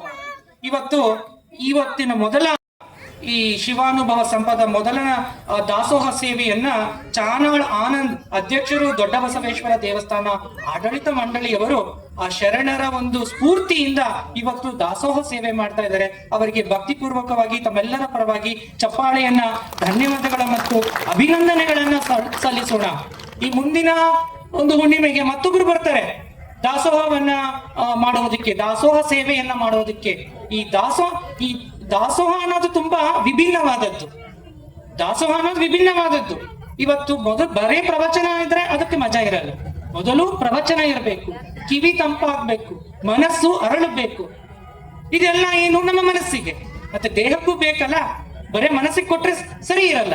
ಅದಕ್ಕೆ ಶ್ರೀಗಳು ಈ ಒಂದು ಪ್ರವಚನದ ಜೊತೆಗೆ ಪ್ರಸಾದ ಮತ್ತು ದಾಸೋಹದ ವ್ಯವಸ್ಥೆ ಕೂಡ ಮಾಡಿದಾರಲ್ಲ. ಅಂದ್ರೆ ಕಾಯದ ಜೊತೆಗೆ ಕಾಯಕದ ಕಡೆ ಕೂಡ ನಾವು ಗಮನ ಹರಿಸ್ಬೇಕಾಗತ್ತೆ, ಅರಿವು ಕೊಡ್ಬೇಕಾಗತ್ತೆ. ನಾನು ಬರೀ ಆಧ್ಯಾತ್ಮ ಅಂತ ಹೇಳಿದ್ರೆ ನಾನು ನನ್ನ ದೇಹವನ್ನ ದಂಡಿಸೋಕೆ ಬಿಟ್ರೆ ನಾನೇ ಇರೋದಿಲ್ಲ. ಇದು ದೇಹ ನಶ್ವರ, ಕೆಲವರೆಲ್ಲ ಹೇಳ್ತಾರೆ ದೇಹ ನಶ್ವರ, ನಾವು ದೇಹವನ್ನ ಕಾಪಾಡ್ಕೊಳ್ಳೋದು. ದೇಹನೇ ಇಲ್ಲ ಅಂತ ಹೇಳಿದ್ಮೇಲೆ ಇನ್ನು ಜೀವ ಹೇಗೆ ಬರುತ್ತೆ? ದೇಹ ಜೀವದ ನಂಟು ಅದು ಅವಿನಾಭಾವ. ದೇಹ ಬಿಟ್ಟು ಜೀವವಿಲ್ಲ, ಜೀವ ಬಿಟ್ಟು ದೇಹವಿಲ್ಲ. ಇವತ್ತು ಯಾರೋ ಒಬ್ರು ತೀರ್ಕೊಂಡ್ಬಿಟ್ರೆ ಏನಂತೀವಿ? ತೀರ್ಕೊಂಡ್ಬಿಡ್ತಾರೆ. ಅವಾಗ ಏನಂತೀವಿ? ಎಷ್ಟು ಗಂಟೆಗೆ ಹೋಗ್ತಾರೆ ಹೆಣ ಅಂತ ಕೇಳ್ತೀವಿ ನಾವು.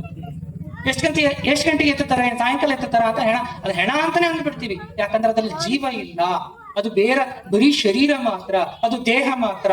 ಅದಕ್ಕೆ ನಾವು ದೇಹಕ್ಕೂ ಕೂಡ ಅದರದ್ದೇ ಆದಂತ ಮಹತ್ವ ಇರುತ್ತೆ. ಅದರ ದೇಹದ ಆರೋಗ್ಯವನ್ನ ಕಾಪಾಡಿಕೊಳ್ಳುವುದು ಕೂಡ ನಮ್ಮ ಜವಾಬ್ದಾರಿ ಆಗಿರುತ್ತೆ. ಇನ್ನು ಅಂಬಿಗರ ಚೌಡಯ್ಯನವರು ಒಂದು ವಚನ ಹೇಳ್ತಾರೆ, ಅಂಬಿಗರ ಚೌಡಯ್ಯವರ ವಚನ ನಮಗೆ ಬಹಳ ಇವತ್ತು ಆಪ್ಯಾಯಮಾನ ಆಗುತ್ತೆ. ಎಲ್ರಿಗೂ ಅದು ಉದಾಹರಣೆ ಆಗುತ್ತೆ. ಅಂಬಿಗರ ಚೌಡಯ್ಯರ ವಚನ ಅವ್ರು ಹೇಳ್ತಾರೆ, ಬಡತನಕ್ಕೆ ಉಂಬುವ ಚಿಂತೆ. ಬಡವರು ಇರ್ತಾರೆ, ಅವ್ರದ್ದೇನಪ್ಪ ಚಿಂತೆ? ಮಧ್ಯಾಹ್ನ ಊಟ ಸಿಕ್ಕರೆ ಅಷ್ಟೇ ಚಿಂತೆ. ದುಡಿಯಕ್ ಹೋಗ್ತಾರ, ಕೂಲಿ ಮಾಡಕ್ ಹೋಗ್ತಾರ, ಕೂಲಿ 500-600 ಕೊಡ್ತಾರ. ಅವತ್ತಿಂದ ಅವತ್ತೆ ಒಂದು 5 ರೂಪಾಯಿ ಕೊಟ್ಟು ಟೀ ಪುಡಿ ತಗೊಂಡ್ಬರ್ತಾರ, ಒಂದು 10 ರೂಪಾಯಿ ಕೊಟ್ಟು 1/4 ಲೀಟರ್ ಹಾಲು ತಗೊಂಡ್ಬರ್ತಾರ, ಹಂಗೆ ಒಂದು kg ಅಕ್ಕಿ ತಗೊಂಡ್ಬರ್ತಾರ. ಅವ್ರು ಅವತ್ತಿಂದ ಅವತ್ತೇ ತಗೊಳ್ತಾರೆ. ಅವತ್ತಿಂದ ಅವತ್ತು ತಗೊಂಡು ಅಲ್ಲೇ ಅಡಿಗೆ ಮಾಡಿ ಅದು ಮುಗಿಸ್ಬಿಡ್ತಾರೆ. ಮತ್ತೆ ಮರುದಿನ ಮತ್ತೆ ಅವ್ರು ದಿನಗೂಲಿಗೆ ಹೋಗ್ಬೇಕು. ಬಡತನಕ್ಕೆ ಉಂಬುವ ಚಿಂತೆ. ಅವ್ರಿಗೇನಾದ್ರು ಊಟದ ಚಿಂತೆ ಅಷ್ಟೇ.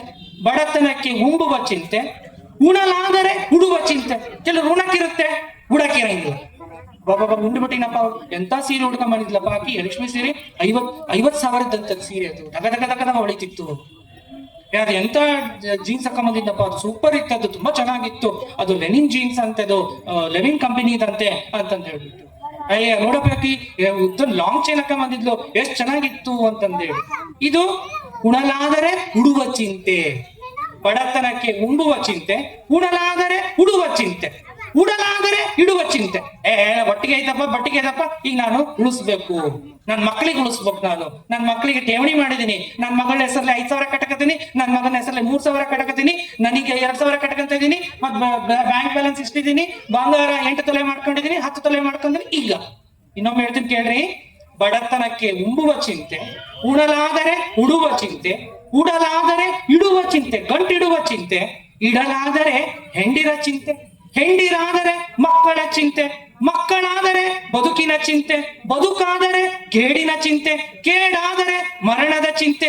ಇಂತಿ ಹಲವು ಚಿಂತೆಯಲ್ಲಿ ಇದ್ದಪ್ಪವರ ಕಂಡೇನು, ಶಿವನ ಚಿಂತೆಯಲ್ಲಿದ್ದವರೊಬ್ಬರನ್ನೂ ಕಾಣನೆಂದಾತ ನಮ್ಮ ಅಂಬಿಗರ ಚೌಡಯ್ಯ ನಿಜ ಶರಣನು.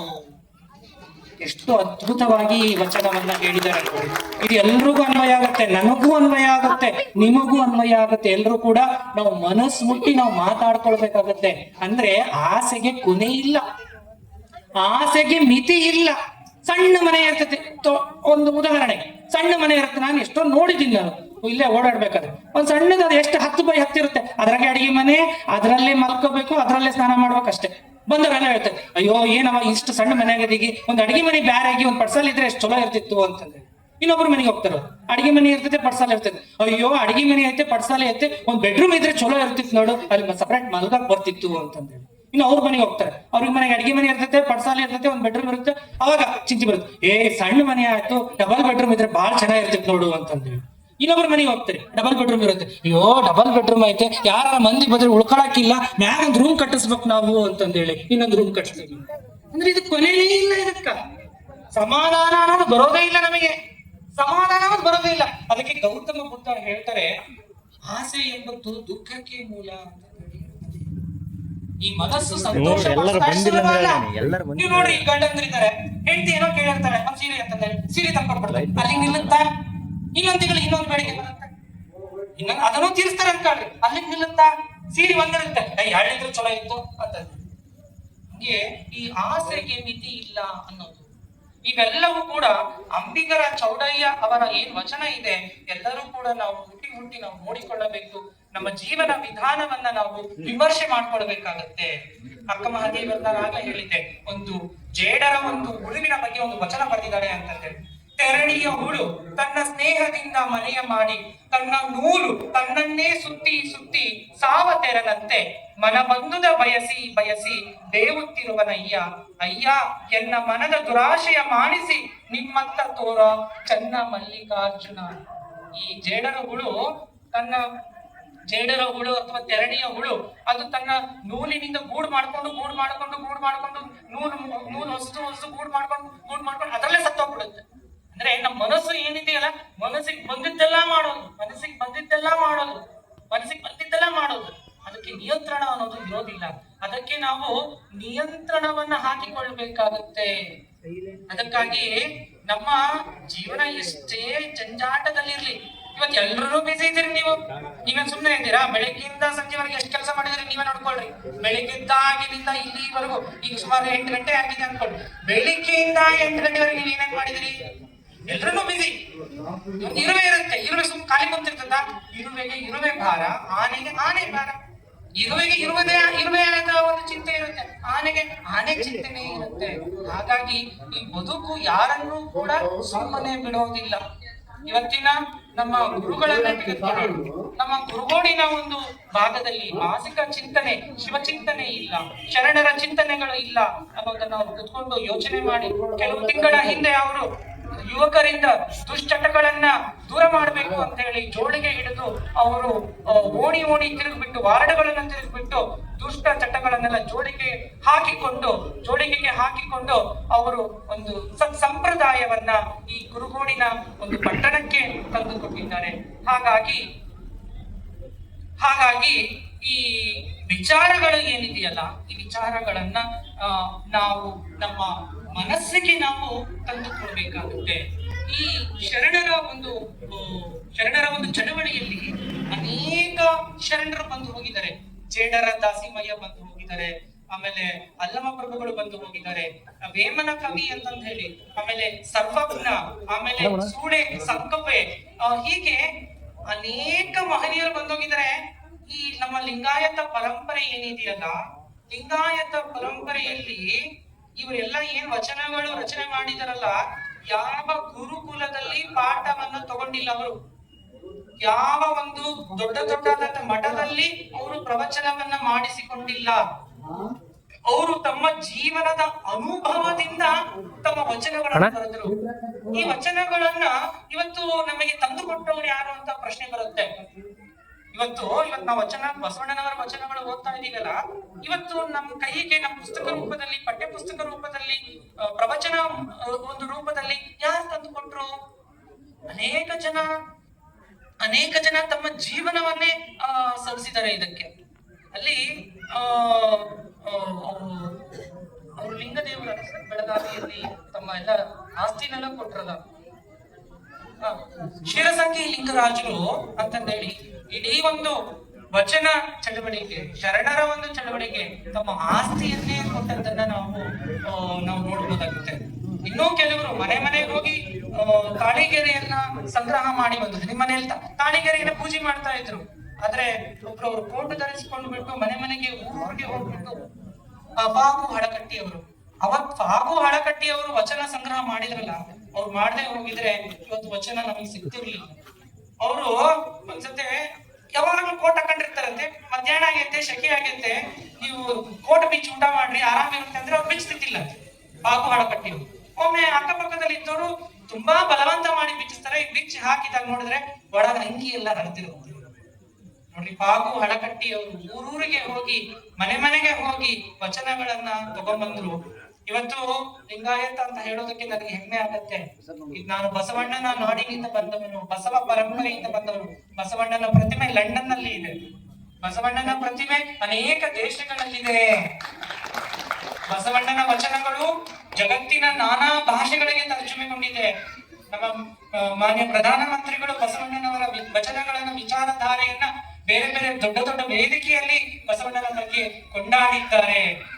ಇನ್ನು ಕರ್ನಾಟಕ ಸರ್ಕಾರದವರು ಬಸವಣ್ಣನ ಚಿತ್ರ ಎಲ್ಲಾ ಸರ್ಕಾರಿ ಕಚೇರಿಗಳಲ್ಲಿ ಕಡ್ಡಾಯವಾಗಿರಬೇಕು ಅಂತ ಹೇಳಿ ಕರ್ನಾಟಕ ಸರ್ಕಾರದವರು ಬಸವಣ್ಣನ ಚಿತ್ರವನ್ನ ಕಡ್ಡಾಯಗೊಳಿಸಿದ್ದಾರೆ. ಇಂಥ ಪರಂಪರೆ ಇದ್ದವರು ನಮಗೆ ವಚನ ಭಂಡಾರ, ವಚನದ ಜ್ಞಾನ ನಮಗೆ ಬೇಕೇ ಬೇಕಾಗುತ್ತೆ. ವಚನಗಳು ಜೀವನದ ಅನುಭವದ ಸಾರ. ಇದು ವೇದ ಸಂಸ್ಕೃತಿಗೆ ಅಥವಾ ಜಡ ಸಂಸ್ಕೃತಿಗೆ ವಿರುದ್ಧವಾಗಿ ಬಂದದ್ದು ಚೈತನ್ಯ ಸಂಸ್ಕೃತಿ. ಈ ವರ್ಕ್ ಈಸ್ ವರ್ಷಿಪ್ ಅಂದ್ರೆ ಕಾಯಕವೇ ಕೈಲಾಸ. ಕಾಯಕ ಅಂದ್ರೆ ದುಡಿದು ತಿನ್ಬೇಕು. ಇನ್ನು ಕೆಲವು ವರ್ಗ ಇದ್ರು, ದುಡಿಲಾರದೆ ತಿಂತಾ ಇದ್ರು, ದುಡಿಲಾರದೆ ಹೋಳಿಗೆ ಉಕ್ಕಿ ತಿಂತಾ ಇದ್ರು. ಅವ್ರ ವಿರುದ್ಧವಾಗಿ ಬಸವಣ್ಣನವರು ಈ ಒಂದು ಚೈತನ್ಯ ಸಂಸ್ಕೃತಿಯನ್ನ ತಂದು ಕೊಟ್ಟರು. ಹೀಗಾಗಿ ಇವತ್ತು ಪ್ರಥಮ ಶಿವಾನುಭವ ಗೋಷ್ಠಿ, ಶಿವಾನುಭವ ಸಂಪದ ಇವತ್ತು ಕೊಟ್ಟೂರು ಸ್ವಾಮಿ ಮಠದಲ್ಲಿ, ಕುರುಗೋಡು ಐತಿಹಾಸಿಕ ಪಟ್ಟಣದಲ್ಲಿ ನನ್ನನ್ನು ಅತ್ಯಂತ ಪ್ರೀತಿಯಿಂದ, ಆತ್ಮೀಯತೆಯಿಂದ ಬರಮಾಡಿಕೊಂಡು ನನ್ನಿಂದ ಕೆಲವು 4 ವಿಚಾರಗಳನ್ನು ಹಂಚಿಕೊಳ್ಳುವುದಕ್ಕೆ ಒಂದು ಅವಕಾಶವನ್ನು ಕಲ್ಪಿಸಿಕೊಟ್ಟು ನನಗೆ ಸುದೀರ್ಘವಾದಂತಹ ಸಮಯವನ್ನು ಒದಗಿಸಿ, ಹಾಗೆ ತಮ್ಮೆಲ್ಲರೂ ಕೂಡ ತಮ್ಮ ಅತ್ಯಂತ ಅವಿಸ್ಮರಣೀಯ ಕ್ಷಣಗಳನ್ನು, ಎಲ್ರಿಗೂ ಎಲ್ಲರದ್ದು ಟೈಮ್ ಇಂಪಾರ್ಟೆಂಟ್ ಹೌದಾ, ನಾನು ಹಾಗಾಗಿ ಯಾವುದೇ ಒಂದೇ ಒಂದು ನಿಮಿಷವನ್ನ ವ್ಯರ್ಥ ಮಾಡಲಾರದೆ ನನಗೆ ಕೊಟ್ಟಿರ್ತಕ್ಕಂಥ ಸಮಯ ಅವಕಾಶದಲ್ಲಿ ನಾನು ತಿಳಿದಂತೆ ನಾನು ಕಂಡುಕೊಂಡಂತೆ ಕೆಲವು ವಿಚಾರಗಳನ್ನ ನಿಮ್ಮೊಂದಿಗೆ ನಾನು ಹಂಚಿಕೊಂಡಿದ್ದೇನೆ. ಅದಕ್ಕಾಗಿ ಎಲ್ಲರಿಗೂ ಕೂಡ ನಾನು ಶರಣಾರ್ಥಿಗಳನ್ನ ಅರ್ಪಿಸುತ್ತಿದ್ದೇನೆ. ಹೃದಯದ ಧನ್ಯವಾದಗಳು. ಹಾಗೆ ಸ್ವಾಮೀಜಿಗಳಿಗೆ ಮತ್ತು ಇಷ್ಟೊಂದು ಸಾವಧಾನವಾಗಿ ಕೇಳಿಸಿಕೊಂಡಂತಹ ನಾವು ನೀವುಗಳೆಲ್ಲ ಈ ಒಂದು ಕಾರ್ಯಕ್ರಮಕ್ಕೆ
ಭರತನಾಟ್ಯ ಪ್ರದರ್ಶಿತ ಕುಮಾರಿ ಮೈತ್ರಿಯವರಿಗೆ ಗುರುಗಳು ತಮ್ಮ ಅಭಯಸ್ಥವನ್ನು ನೀಡಿ ಮುಂದಿನ ದಿನಗಳಲ್ಲಿ ಇನ್ನೂ ಉತ್ತಮ ನೃತ್ಯಗಾರ್ತಿಯಾಗಲಿದ್ದು ನಾವೆಲ್ಲರೂ ಹಾರೈಸೋಣ.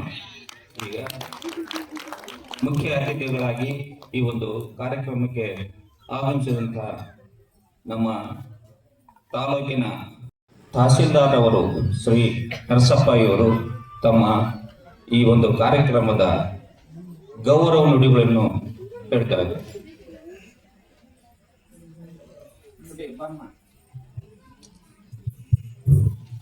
ಎಲ್ಲರಿಗೂ ಶರಣಾರ್ಥಿಗಳು. ಶ್ರೀ ಜಗದ್ಗುರು ಕೊಟ್ಟೂರು ಸ್ವಾಮಿ ಶಾಖಾ ವಿರಕ್ತ ಮಠ ಕುರುಗೋಡ್ ಶ್ರೀ ಜಗದ್ಗುರು ಡಾಕ್ಟರ್ ಸಂಗನ್ ಬಸವ ಮಹಾಸ್ವಾಮಿಗಳವರ ದಿವ್ಯ ಪ್ರಕಾಶದಲ್ಲಿ ಶ್ರೀ ಪೂಜ್ಯ ನಿರಂಜನ ಪ್ರಭು ಮಹಾಸ್ವಾಮಿ ಅವರ ದಿವ್ಯ ಸಾನ್ನಿಧ್ಯದಲ್ಲಿ ಹಮ್ಮಿಕೊಂಡಿರ್ತಕ್ಕಂಥ ಮೊಟ್ಟ ಮೊದಲ ಶಿವಾನುಭವ ಸಂಪದ ಈ ಒಂದು ಶಿವಾನುಭವ ಗೋಷ್ಠಿಯ ಮೊದಲನೇ ಕಾರ್ಯಕ್ರಮದಲ್ಲಿ ದಿವ್ಯ ಸಾನ್ನಿಧ್ಯವನ್ನು ವಹಿಸಿರ್ತಕ್ಕಂಥ ನಿರಂಜನ ಪ್ರಭು ಮಹಾಸ್ವಾಮಿಗಳವರ ದಿವ್ಯ ನಮಸ್ಕರಿಸುತ್ತಾ ಹಾಗೇನೆ ಈ ಒಂದು ಕಾರ್ಯಕ್ರಮದಲ್ಲಿ ಕಿಷ್ಕಿಂಧ ಯೂನಿವರ್ಸಿಟಿ ಹಾಗೇನೆ ಈ ಕಾರ್ಯಕ್ರಮದ ಮುಖ್ಯ ಕೇಂದ್ರ ಬಿಂದುಗಳಾಗಿರ್ತಕ್ಕಂಥ ಎಲ್ಲ ತಂದೆ ತಾಯಿ ಸದ್ಭಕ್ತ ಸಂಘವೇ ಹಾಗೂ ಪತ್ರಿಕಾ ಮಾಧ್ಯಮದ ಬಂಧುಗಳೇ, ಮುಖ್ಯವಾಗಿ ಸ್ಪೆಷಲಿ ಶ್ರೀ ಪೂಜ್ಯ ನಿರಂಜನ ಪ್ರಭು ಮಹಾಸ್ವಾಮಿಗಳವರಿಗೆ ನಾವು ಎಲ್ಲರೂ ಕೂಡ ಜೋರಾದ ಚಪ್ಪಾಳೆ ಮೂಲಕ ನಾವೆಲ್ಲರೂ ಕೂಡ ಗೌರವವನ್ನು ಸಲ್ಲಿಸಬೇಕು ಅಂತ ಹೇಳಿ ನಾನು ಈ ಸಂದರ್ಭದಲ್ಲಿ ಹೇಳ್ತೀನಿ. ಕಾರಣ ಇಷ್ಟೇ, ಇವತ್ತು ಜಗತ್ತು ಯಾವ ತರ ಎಂತ ಪ್ರಕ್ಷುಬ್ಧ ಸ್ಥಿತಿಗೆ ಹೋಗ್ತಾ ಇದೆ ಅನ್ನುವಂಥದ್ದು ನಾವು ನೋಡ್ತಾ ಇದ್ದೀವಿ. ಯಾವತ್ತಾಗ್ಲಿ ಇವತ್ತು ಜಗತ್ತಿನಲ್ಲಿ ಬಹಳಷ್ಟು ಸಂಕಷ್ಟ ಎದುರಾಟದಲ್ಲೂ ಕೂಡ ನಮ್ಮ ಬದುಕಿನ ಸಂದರ್ಭದಲ್ಲೂ ಕೂಡ ನಾವು ಇವತ್ತು ಅನುಭವಿಸ್ತಾ ಇದ್ದೀವಿ. ಇಂತಹ ಸಂದರ್ಭದಲ್ಲಿ ಈ ಒಂದು ಶಿವನ ಅನುಭವದ ಮೂಲಕ ಈ ಒಂದು ಲೌಕಿಕ ಬದುಕಿಗೆ ಈ ಶಿವಶರಣರ ಒಂದು ತತ್ವ ಆದರ್ಶಗಳು ಹೇಗೆ ಪೂರಕ ಆಗಬೇಕು, ಆ ನಿಟ್ಟಿನಲ್ಲಿ ಈ ಒಂದು ಜಗತ್ತು, ಈ ಒಂದು ಸ್ಪೆಷಲಿ ಕುರುಗೋಡು ಜನತೆಗೆ ಈ ಒಂದು ಕಾರ್ಯಕ್ರಮ ಅತ್ಯವಶ್ಯವಾಗಿದೆ. ಇಂತಹ ಕಾರ್ಯಕ್ರಮದ ಮೂಲಕ ಪ್ರಪ್ರಥಮ ಬಾರಿಗೆ ಆರಂಭಿಸಿದ್ದಕ್ಕಾಗಿ ಸ್ವಾಮೀಜಿಯವರಲ್ಲಿ ಕೂಡ ನಾನು ಗೌರವವನ್ನು ಸಲ್ಲಿಸ್ತೀನಿ.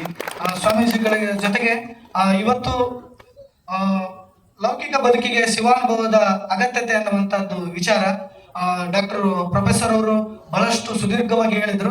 ನಾನು ಅಷ್ಟೇನು ಮಾತಾಡ್ಲಿಕ್ಕೆ ಆಗೋದಿಲ್ಲ, ಸಂಕ್ಷಿಪ್ತವಾಗಿ ನಾನು ಹೇಳ್ತೀನಿ.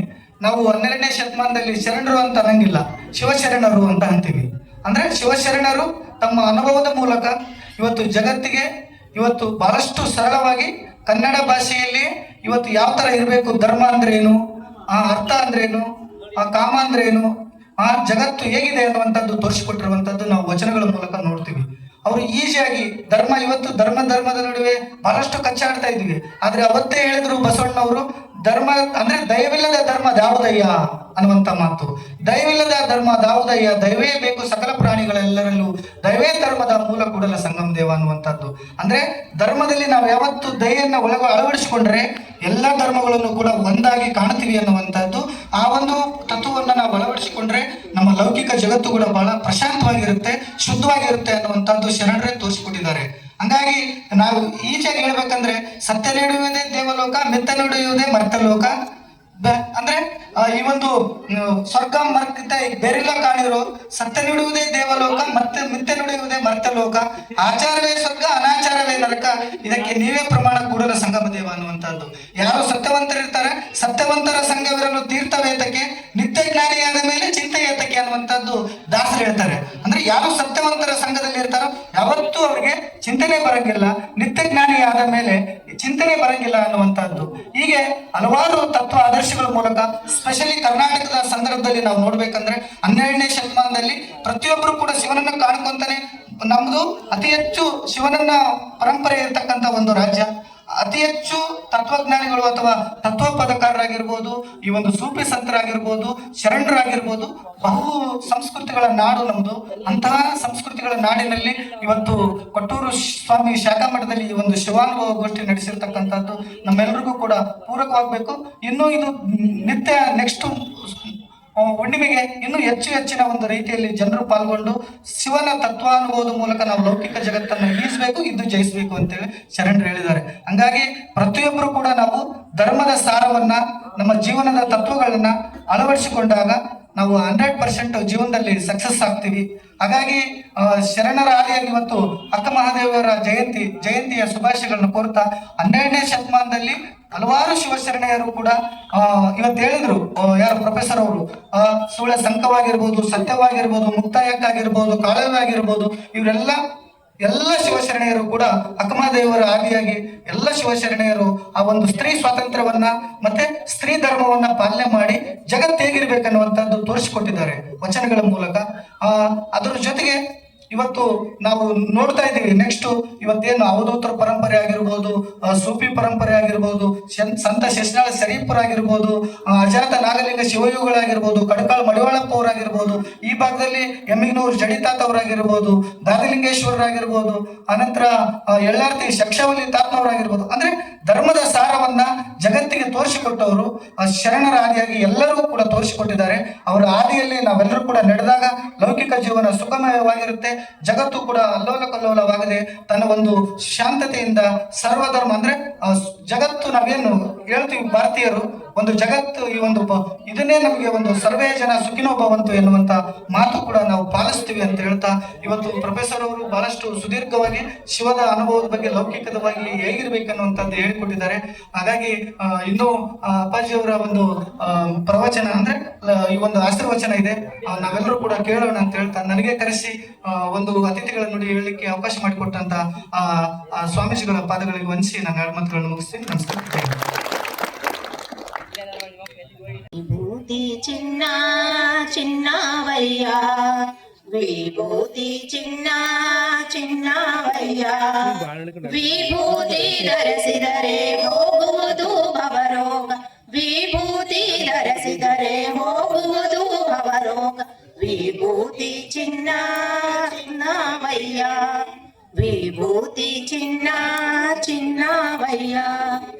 ಉರುಗು ಹುಣ್ಣು ಹಚ್ಚಿ ಚೆದ್ದು ಕುಣಿದರೆ ನಿಚ್ಚಳವಾಗುವುದು ವಿಭೂತಿಯನ್ನ, ನಿಚ್ಚಳವಾದುವುದು ವಿಭೂತಿಯನ್ನ, ವಿಭೂತಿ ಚಿನ್ನ ಚಿನ್ನವಯ್ಯ, ವಿಭೂತಿ ಚಿನ್ನ ಚಿನ್ನವಯ್ಯ. ಅಟ್ಟಂತ ಗಡಿಗೆಗೆ ವಿಭೂತಿ ಧರಿಸಿದರೆ, ಅಟ್ಟಂತ ಗಡಿಗೆಗೆ ವಿಭೂತಿ ಧರಿಸಿದರೆ ಅಮೃತವಾಗುವುದು ಅಡಿಗೆಯನ್ನ, ಅಮೃತವಾಗುವುದು ಅಡಿಗೆಯನ್ನ, ವಿಭೂತಿ ಚಿನ್ನ ಚಿನ್ನವಯ್ಯ, ವಿಭೂತಿ ಚಿನ್ನ ಚಿನ್ನವಯ್ಯ. ತಂಬಿಗೆ ತಪ್ಪಲಿ ಎಂಜಲದ ಗಂಗಾಳ, ತಂಬಿಗೆ ತಪ್ಪಲಿ ಎಂಜಲದ ಗಂಗಾಳ, ಮಡಿ ಮಾಡಿ ಬಿಡುವುದು ವಿಭೂತಿಯನ್ನ, ಮಡಿ ಮಾಡಿ ಬಿಡುವುದು ವಿಭೂತಿಯನ್ನ, ವಿಭೂತಿ ಚಿನ್ನ ಚಿನ್ನವಯ್ಯ, ವಿಭೂತಿ ಚಿನ್ನ ಚಿನ್ನವಯ್ಯ.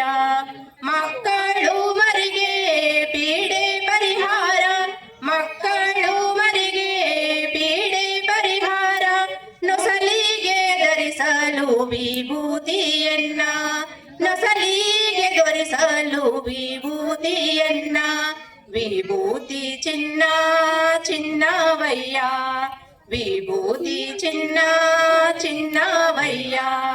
ಅಂಗದ ಜೊತೆಗೆ ಶಿವಭಕ್ತರಿಲ್ಲ, ಅಂಗದ ಜೊತೆಗೆ ಶಿವಭಕ್ತರಿಲ್ಲ, ಭಕ್ತಿಯಲ್ಲಿ ಧರಿಸಿರಿ ವಿಭೂತಿಯನ್ನ, ಭಕ್ತಿಯಲ್ಲಿ ಧರಿಸಿರಿ ವಿಭೂತಿಯನ್ನ, ವಿಭೂತಿ ಚಿನ್ನ ಚಿನ್ನವಯ್ಯ, ವಿಭೂತಿ ಚಿನ್ನ ಚಿನ್ನವಯ್ಯ. ನಮ್ಮೂರ ದೊರೆ ನೆನೆದು ಧರಿಸಿದರೆ ಎಲ್ಲ, ನಮ್ಮೂರ ದೊರೆ ನೆನೆದು ಧರಿಸಿದರೆ ಎಲ್ಲ, ಹರಸುವನು ಈ ನಮ್ಮ ಭವಬಂಧನವೆಲ್ಲ, ಹರಸುವನು ಈ ನಮ್ಮ ಭವಬಂಧನವೆಲ್ಲ, ವಿಭೂತಿ ಚಿನ್ನ ಚಿನ್ನವಯ್ಯ, ವಿಭೂತಿ ಚಿನ್ನ ಚಿನ್ನವಯ್ಯ. ವಿಭೂತಿ ಧರಿಸಿದರೆ ಹೋಗುವುದು ಭವರೋಗ, ವಿಭೂತಿ ಧರಿಸಿದರೆ ಹೋಗುವುದು ಭವರೋಗ, ವಿಭೂತಿ ಚಿನ್ನ ಚಿನ್ನವಯ್ಯ, ವಿಭೂತಿ ಚಿನ್ನ ಚಿನ್ನವಯ್ಯ, ವಿಭೂತಿ ಚಿನ್ನ ಚಿನ್ನವಯ್ಯ. ಇಂದು ತುಂಬು ಹುಣ್ಣಿಮೆಯಾದ ಹಂಪಿ ಹುಣ್ಣಿಮೆಯಲ್ಲಿ ಎಲ್ಲ ಮಾತೃ ಹೃದಯಗಳಿಗೆ ನಮಿಸುತ್ತಾ ಜಗಜ್ಜನನಿಯಾದಂಥ ಅಕ್ಕಮಹಾದೇವಿ ಪಾದಾರವಿಂದದಲ್ಲಿ ನಮಿಸುತ್ತಾ ನಮ್ಮ ಕುರುಗೋಡಿನ ಶ್ರೀಮಠದಲ್ಲಿ ಈ ಪ್ರಥಮ ಕಾರ್ಯಕ್ರಮಕ್ಕೆ ಇಷ್ಟೊಂದು ಮೆರುಗು ತರಲಿಕ್ಕೆ ಮಾತೃಶ್ರೀಗಳೇ ಕಾರಣ. ಮತ್ತು ಈ ವೇದಿಕೆಗೆ ದೇವಮೂರ್ತಿಗಳಾದಂಥ ನಮ್ಮ ನಿರಂಜನ ಪ್ರಭುದೇವ ಸ್ವಾಮಿಗಳು ಕೂಡ, ನಮ್ಮ ಪ್ರೊಫೆಸರ್ ಮಂಜುನಾಥ್ ಸರ್ ಅವರು ಕೂಡ, ಮತ್ತು ನಮ್ಮ ತಹಸೀಲ್ದಾರ್ ಆದಂಥ ನರಸಪ್ಪ ಸರ್ ಅವರು ಕೂಡ ಸುಂದರವಾದ ಇಂಥ ಕಾರ್ಯಕ್ರಮಕ್ಕೆ ಬಂದಿದ್ದಾರೆ. ನಾವೆಲ್ಲೂ ಈ ಕಾರ್ಯಕ್ರಮದಲ್ಲಿ ಭಾಗವಹಿಸಿರುವುದು ನಮ್ಮೆಲ್ಲರ ಒಂದು ಪುಣ್ಯ. ಎಲ್ಲರ ಮುಖದಲ್ಲಿ ಕೂಡ ಹುಣ್ಣಿಮೆ ಛಾಯೆ ತುಂಬಿದೆ. ಅದು ಗುರುಗಳಿಗೆ ಪ್ರತ್ಯಕ್ಷವಾಗಿ ಕಾಣ್ತಿದೆ. ನಿಮ್ಮ ಮುಖದಲ್ಲಿ ಕೂಡ ಹುಣ್ಣಿಮೆಯ ಛಾಯೆಯನ್ನು ಕಾಣಬಹುದು. ಎಂಥ ಅದೃಷ್ಟದ ದಿನ ಅಂದ್ರೆ, ಪ್ರಥಮ ಶಿವಾನುಭವ ಕಾರ್ಯಕ್ರಮ ಅಕ್ಕಮಹಾದೇವಿ ಪ್ರಾರಂಭೋತ್ಸವವಾಗಿ ತಾಯಿ ನಮಗೆ ಪ್ರಾರಂಭದ ಹಾದಿಯನ್ನು ಕೊಟ್ಟಿದ್ದಾಳೆ. ಪ್ರಪಂಚದ ಬಟ್ಟ ಬಯಲು, ಭೂಗೋಳ ಶಾಸ್ತ್ರದಿಂದ ಖಗೋಳ ಶಾಸ್ತ್ರದವರೆಗೆ ನಮ್ಮ ಸಾರ್ ಹೇಳಿದರೆ, ಕೇವಲ ನಮ್ಮ ಅಕ್ಕ ಮಹಾದೇವಿ ಒಂದು ಫೋಟೋವನ್ನು ನೋಡಿದಾಗ ಭೂಗೋಳ ಶಾಸ್ತ್ರ ಮತ್ತು ಖಗೋಳ ಶಾಸ್ತ್ರ, ಆ ಶಾಸ್ತ್ರವನ್ನು ನಾವು ಯಾವ ಅಧ್ಯಯನವಿಲ್ಲದೆ ಆ ಫೋಟೋವನ್ನು ನೋಡಿ ನಾವು ತಿಳಿಬಹುದು. ಅಕ್ಕ ಮಹಾದೇವಿಯವರನ್ನ ನೋಡಿದಾಗ ಮುಚ್ಚಿಟ್ಟು ಸಂತೋಷ ಪಡಬಹುದಾ, ತೆರೆದಿಟ್ಟು ಸಂತೋಷ ಪಡಬಹುದಾ? ಈ ಎರಡು ವಾಕ್ಯ ಆ ತಾಯಿಯ ಪಾದಾರವಿಂದದಲ್ಲಿ ಇಟ್ಟು ಅವಲೋಕನ ಆಲೋಚನೆಯಿಂದ ಮಾಡಿದಾಗ ಅದಕ್ಕಿಂತ ಮಹಾಶಕ್ತಿ ಪಾಠ ಉಪನ್ಯಾಸಗಳು ಯಾವುದೂ ಬೇಕಿಲ್ಲ. ಎಷ್ಟೆಷ್ಟೋ ಶರಣ ಏನೆಲ್ಲ ಕವಿತೆಗಳು ಹೇಳಿದರು. ಲಾಸ್ಟ್ ವೇಮನ್ನ ಬರ್ತಾನೆ, ಒಬ್ಬ ತೆಲುಗು ಕವಿ. ನಿಮ್ಮಯ ಕರ್ಣಗಳು ಎರಡಾದರೇನು, ಜೊತೆಗೂಡಿ 1000 ಕರ್ಣಗಳಾದರೇನು, ನಿಮ್ಮಯ ಎಲ್ಲರ ಮನಗಳು 1000 ಇದ್ದರೇನು, ನಿಮ್ಮಯ ಕಂಗಳು 2 ಇದ್ದರೇನು, ನಿಮ್ಮ ಜೊತೆಗೂಡಿ ಇದ್ದ 1000 ಕಣ್ಣುಗಳೇನು, ಭಾವನೆಗಳು ಕೋಟಿ ಇದ್ದರೇನು, ಕೊನೆಗೊಮ್ಮೆ ಕಾಣುವುದು ಭಕ್ತಿಯ ಮುಕ್ತಿಯ ನೆಲೆ ಒಂದೇ ಮಾತು, ಕೇಳುವೇಮ ಅಂತ ವೇಮನನ್ನೇ ಪ್ರಪಂಚಕ್ಕೆ ಹೇಳಿದಾಗ ಅಕ್ಕ ಮಹಾದೇವಿ ಅದಕ್ಕಿಂತ 10 ಹೆಜ್ಜೆ ಮುಂದಿಟ್ಟುಬಿಟ್ಲು. ಪ್ರಪಂಚದಲ್ಲಿ ಏನೂ ಇಲ್ಲ, ಬಟ್ಟ ಬಯಲು. ಈ ಬಟ್ಟ ಬಯಲಲ್ಲಿ ನಾವು ಸ್ವಚ್ಛಂದವಾಗಿ ಇರುವ 4 ದಿನ ನಾವು ವಜ್ರದ ಬೆಳಕಾಗಿ ಇರಬೇಕು. ಇಂಥ ಕಾರ್ಯಕ್ರಮಕ್ಕೆ ನೀವೆಲ್ಲ ಬಂದಿರುವುದು ನಮ್ಮೆಲ್ಲರ ಒಂದು ಸಂತೋಷಕ್ಕೆ. ಇನ್ನು ಮುಂದಿನ ಕಾರ್ಯಕ್ರಮ, ಮುಂದಿನ ಶಿವ ಅನುಭವದಲ್ಲಿ ಇದು ಉನ್ನತ ಮಟ್ಟಕ್ಕೆ ಏರ್ತದೆ ಅನ್ನೋ ಒಂದು ಸಂತೋಷ ಆಗಿ ಈ 2 ಮಾತುಗಳನ್ನು ಆಡಲಿಕ್ಕೆ ಅವಕಾಶ ಕೊಟ್ಟಂತ ಗುರುಗಳಿಗೆ ಮತ್ತು ವೇದಿಕೆ ಎಲ್ಲ ಹಿರಿಯರಿಗೆ ನನ್ನ ಧನ್ಯವಾದಗಳು. Thank you sir. ಧನ್ಯವಾದಗಳು ಶ್ರೀ ಅಮರೇಶ್ ಚಾನಾಳೆ ಅವರಿಗೆ. ಹಾಗೆ ಮುಂದಿನ ಕಾರ್ಯಕ್ರಮ ಅತಿಥಿಗಳಿಗೂ ಹಾಗೂ ಉಪನ್ಯಾಸಕರಿಗೂ, ಇಂದಿನ ಒಂದು ದಾಸೋಹ ಸೇವೆ ಮಾಡುವವರಿಗೂ ಗೌರವ ಸಮರ್ಪಣೆ ಹಾಗೂ ಗುರುಗಳಿಂದ ಆಶೀರ್ವಾದ. ಪ್ರಥಮವಾಗಿ ಮಾನ್ಯ ತಹಸೀಲ್ದಾರ್ ಇವರಿಗೆ.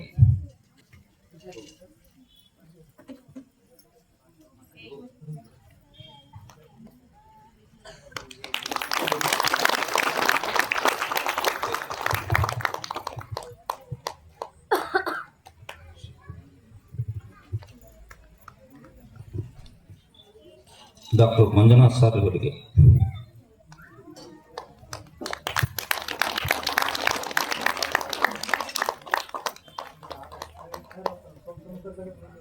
ಆನಂದಣ್ಣ ಇವರು ವೇದಿಕೆಗೆ ಆಗಮಿಸಬೇಕು. ಶ್ರೀಯುತ ಜಾನಾಳ ಆನಂದರವರು.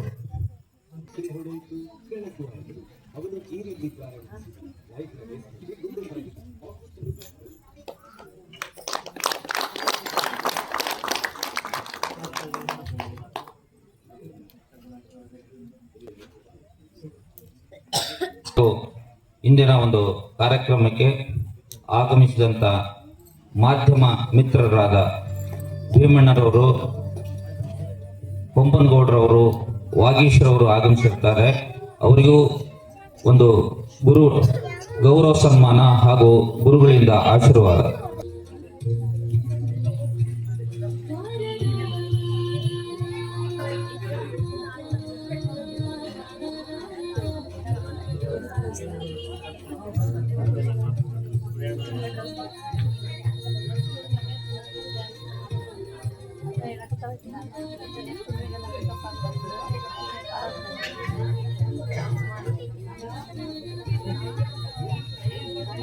ಸಂಗೀತ ಶಿಕ್ಷಕರಾದ ಸುಂಕಪ್ಪನವರು ಸಹ ಇಲ್ಲಿಗೆ ಆಗಮಿಸಿ ತಮ್ಮ ಸಂಗೀತ ಸೇವೆಯನ್ನು ಪ್ರಸ್ತುತಪಡಿಸಿರುತ್ತಾರೆ. ಅವರಿಗೂ ಸಹ ಗೌರವ ಸಮರ್ಪಣೆ.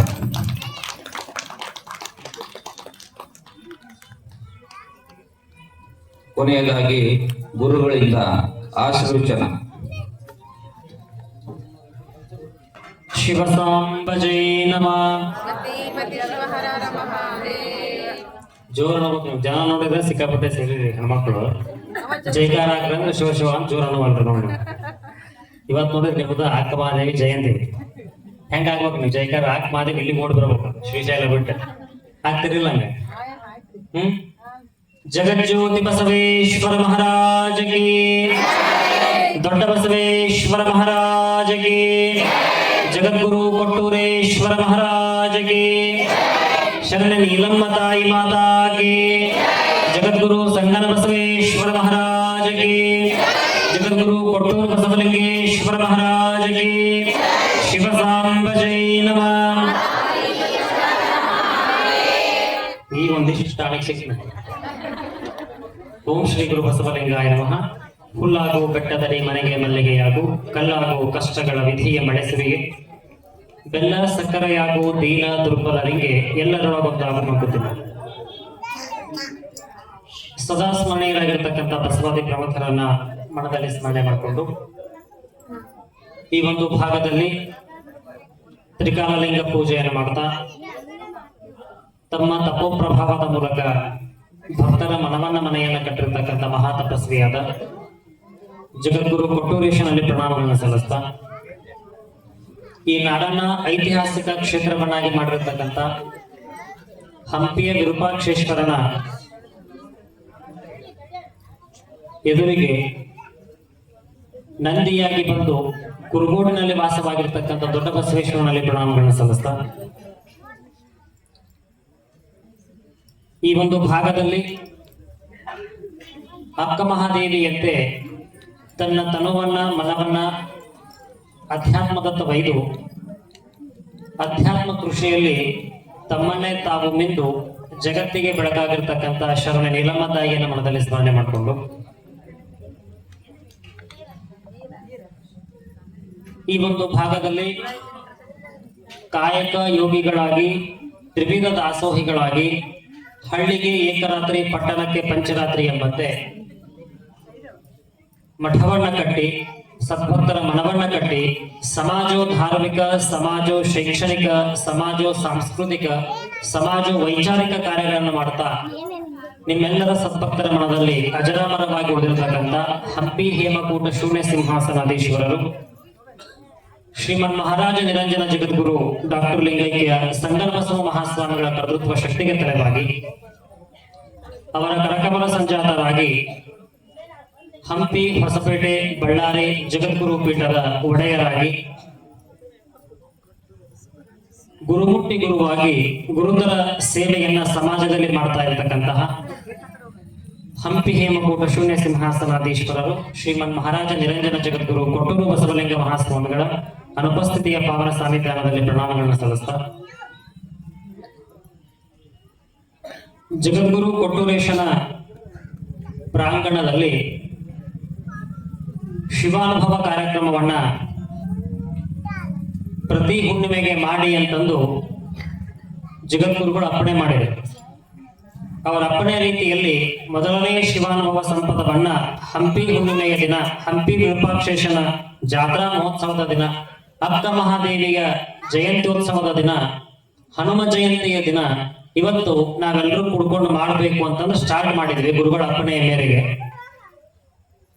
ಸ್ವಲ್ಪ ನಮ್ಮ ಸಿಟಿ ಒಳಗ ಜನಗಳನ್ನ ಕರ್ಕೊಂಡ್ ಬರೋದು ಸ್ವಲ್ಪ ತ್ರಾಸಿದೆ. ಅಂದ್ರೆ ನಿಮ್ಗ ಸ್ವಲ್ಪ ಟಾಣಿಕ್ ಕೊಡ್ಬೇಕು, ಅಂದ್ರೆ ಅವಾಗ ಅವಾಗ ಜಲ್ದಿ ಬರ್ತೇವೆ. ಒಮ್ಮೆ ಗೊತ್ತಾತಪ್ಪ ಅಂತ ಕೇಳಿ ಮತ್ತೆ ರುಚಿ ಐತಪ್ಪ ಅಂದ್ರೆ ಮತ್ತೆ ಬರ್ಬೇಕಾದ್ರೆ ಜಾಸ್ತಿ ಜನ ಕರ್ಕೊಂಡ್ ಬರ್ತೀವಿ. ಹಿಂಗ ಮೊದಲನೇ ಶಿವಾನುಭವ ಕಾರ್ಯಕ್ರಮ ಪ್ರಾರಂಭ ಮಾಡ್ಲಿಕ್ಕತ್ತೀವಿ. ಏನಾಗುತ್ತೆ ಏನಂತಂದು ಕೊಟ್ಟೂರೇಶನ್ ತಾಕ್ ಬಿಡ್ಕೊಂಡು ಸನ್ನಿದೇವರ ಅಪ್ಪಣೆ ತಗೊಂಡು ಸ್ಟಾರ್ಟ್ ಮಾಡಿದ್ವಿ. ಗುರುಗಳು ಇವತ್ತು ದಯಮಾಡಿಸ್ಬೇಕಾಗಿತ್ತು. ಅವರಿಗೆ ಇವತ್ತು ಕನಿಷ್ಠ ಒಂದು 15 ಕಾರ್ಯಕ್ರಮ ಅಟೆಂಡ್ ಆಗಿ ಬಂದಾರಂತ. ಹಿಂಗಾಗಿ ಅವರಿಗೆ ಸ್ವಲ್ಪ ರೆಸ್ಟ್ ಸಿಕ್ಕಿಲ್ಲ ಅನ್ನೋ ಕಾರಣಕ್ಕಾಗಿ ಇವತ್ತು ಗದಗನಾಗ ಅದಾರ, ಅಲ್ಲಿಂದ ಬರ್ಲಿಕ್ಕೆ ಆಗ್ಲಿಲ್ಲ. ಹಾಗಾಗಿ ಮುಂದಿನ ಶಿವಾನುಭವ ನಾವು ಬರ್ತೀವಿ, ಕೊಟ್ಟೂರೇಶನ್ ಆಶೀರ್ವಾದ ಐತೆ ಮಾಡ್ರಿ ಅಂತ ಅಪ್ಪಣೆ ಮಾಡಿದ್ರು. ಮೊದಲನೇ ದಿನ ಶಿವಾನುಭವ ಪ್ರಾರಂಭ ಮಾಡಿದ್ದಕ್ಕ ಅಂತೂ ಒಂದು ಒಳ್ಳೆ ವ್ಯವಸ್ಥೆ ಒಳಗಡೆ ಎಲ್ಲ ಜನರು ಬಂದು ಈ ಶಿವಾನುಭವ ಕಾರ್ಯಕ್ರಮಕ್ಕ ಶೋಭೆಯನ್ನ ತೆಗೆದುಕೊಂಡು ಬಂದಿದ್ದೀರಿ. ಈ ಒಂದು ಕಾರ್ಯಕ್ರಮಕ್ಕ ನಾವು ತಹಶೀಲ್ದಾರ್ ಸರಿಗೆ ಫೋನ್ ಮಾಡಿದ್ವಿ. ಸರ್ ಹಿಂಗ ನಮ್ಮ ಕೊಟ್ರ ಸ್ವಾಮಿ ಮಠದೊಳಗ ಶಿವಾನುಭವ ಕಾರ್ಯಕ್ರಮವನ್ನು ಮಾಡ್ಬೇಕು ಅನ್ಕೊಂಡಿವ್ರಿಪ್ಪ. ಮತ್ತ ಅವ್ ಮೊದಲೇ ಶಿವಾನುಭವಕ್ಕೆ ಅತಿಥಿಯಾಗಿ ಬರ್ಬೇಕು ಅಂತ ಕೇಳ್ಕೊಂಡಾಗ ಒಂದ ಮಾತು ಆಗಂದ್ರ ಬುದ್ಧಿ ನಾನು ಎಷ್ಟ ಕಷ್ಟಗಳಿದ್ರು ಎಷ್ಟ ಬಿಡುಗಡೆ ಎಷ್ಟು ಸಮಯ ಇದ್ರು ಸಹಿತ ನಾ ಅಟೆಂಡ್ ಆಗಿ ಹೋಗ್ತೇನೆ ಬುದ್ಧಿ, ಒಳ್ಳೆ ಕಾರ್ಯ ಮಾಡಕತ್ತೀರಿ, ಸ್ಟಾರ್ಟ್ ಮಾಡ್ರಿ ಅಂತಂದು ಅವರು ಒಳ್ಳೆ ವಿಚಾರ ತಿಳಿಸಿದ್ರು. ಇವತ್ತಿನ ದಿನ ಈ ಒಂದು ಕಾರ್ಯಕ್ರಮಕ್ಕೆ ಅತಿಥಿಗಳಾಗಿ ಬಂದು ಅವರಿಗೆ ದಿನದ 24 ತಾಸು ಬಿಡುವಿರೋದಿಲ್ಲ. ಯಾರಪ್ಪ ನಮ್ಗೆ ಅಚ್ಚೆ ಹಚ್ತಿರ್ತಾರ. ಅಷ್ಟಿದ್ರೂ ಸಹಿತ 3 ತಾಸುಗಳವರೆಗೆ ಸಮಾಧಾನ ಚಿತ್ತರಾಗಿ ಕುಳಿತುಕೊಂಡು ಈ ಶಿವಾನುಭವದಾಗ ಭಾಗಿಯಾಗಿ ನಿಮ್ಮೆಲ್ಲರಿಗೂ ತಮ್ಮ ದಿವ್ಯ ಸಂದೇಶ ಕೊಟ್ಟರು. ನೋಡೋರು ನಾವು IAS KS ಅಧಿಕಾರಿಗಳನ್ನ ನೋಡ್ತೇವೆ, ಅವರು ಪುಸ್ತಕದ ಹುಳ ಆಗಿರ್ತಾರ. ಅಂದ್ರ ತಾವು ಏನು ಸಾಧನೆ ಮಾಡ್ಬೇಕು ಆ ಲೌಕಿಕ ಜಗತ್ತಿನೊಳಗಡೆ ಸಾಧನೆ ಮಾಡ್ತಾ ಮಾಡ್ತಾ ಮಾಡ್ತಾ ಮಾಡ್ತಾ ಪದವಿ ಪಡ್ಕೊಂಡಿರ್ತಾರ, ಇಲ್ಲ ಅನ್ನೋದಿಲ್ಲ. ಅದರೊಂದಿಗೆ ಸಂಸ್ಕಾರ ಪದವಿಯನ್ನು ಸಹಿತ ಪಡ್ಕೊಳ್ಬೇಕು ಅಂತ ತಿಳ್ಕೊಂಡು ಸಂಸ್ಕಾರ ಪದವಿಯನ್ನು ಪಡ್ಕೊಂಡು ಶಿಕ್ಷಣವನ್ನು ಪಡ್ಕೊಂಡು ನಮ್ಮ ಕುರುಗೋಡಿಗೆ ತಹಶೀಲ್ದಾರ್ ಆಗಿ ಬಂದಿದ್ದಾರ. ಅಂತವ್ರು ಪಡ್ಕೊಂಡಿರ್ತಕ್ಕಂಥ ಕುರುಗೋಡು ಜನರು ಪುಣ್ಯನ ಅಂತಕ್ಕಂಥ ಮಾತನಾಡಕ್ಕೆ ಇಷ್ಟಪಡ್ತೇನೆ. ಅದ್ಭುತವಾಗಿರ್ತಕ್ಕಂಥ ಒಂದು ವಿಚಾರಗಳನ್ನು ತಿಳಿಸಿದ್ರು ಅವರೆಲ್ಲ.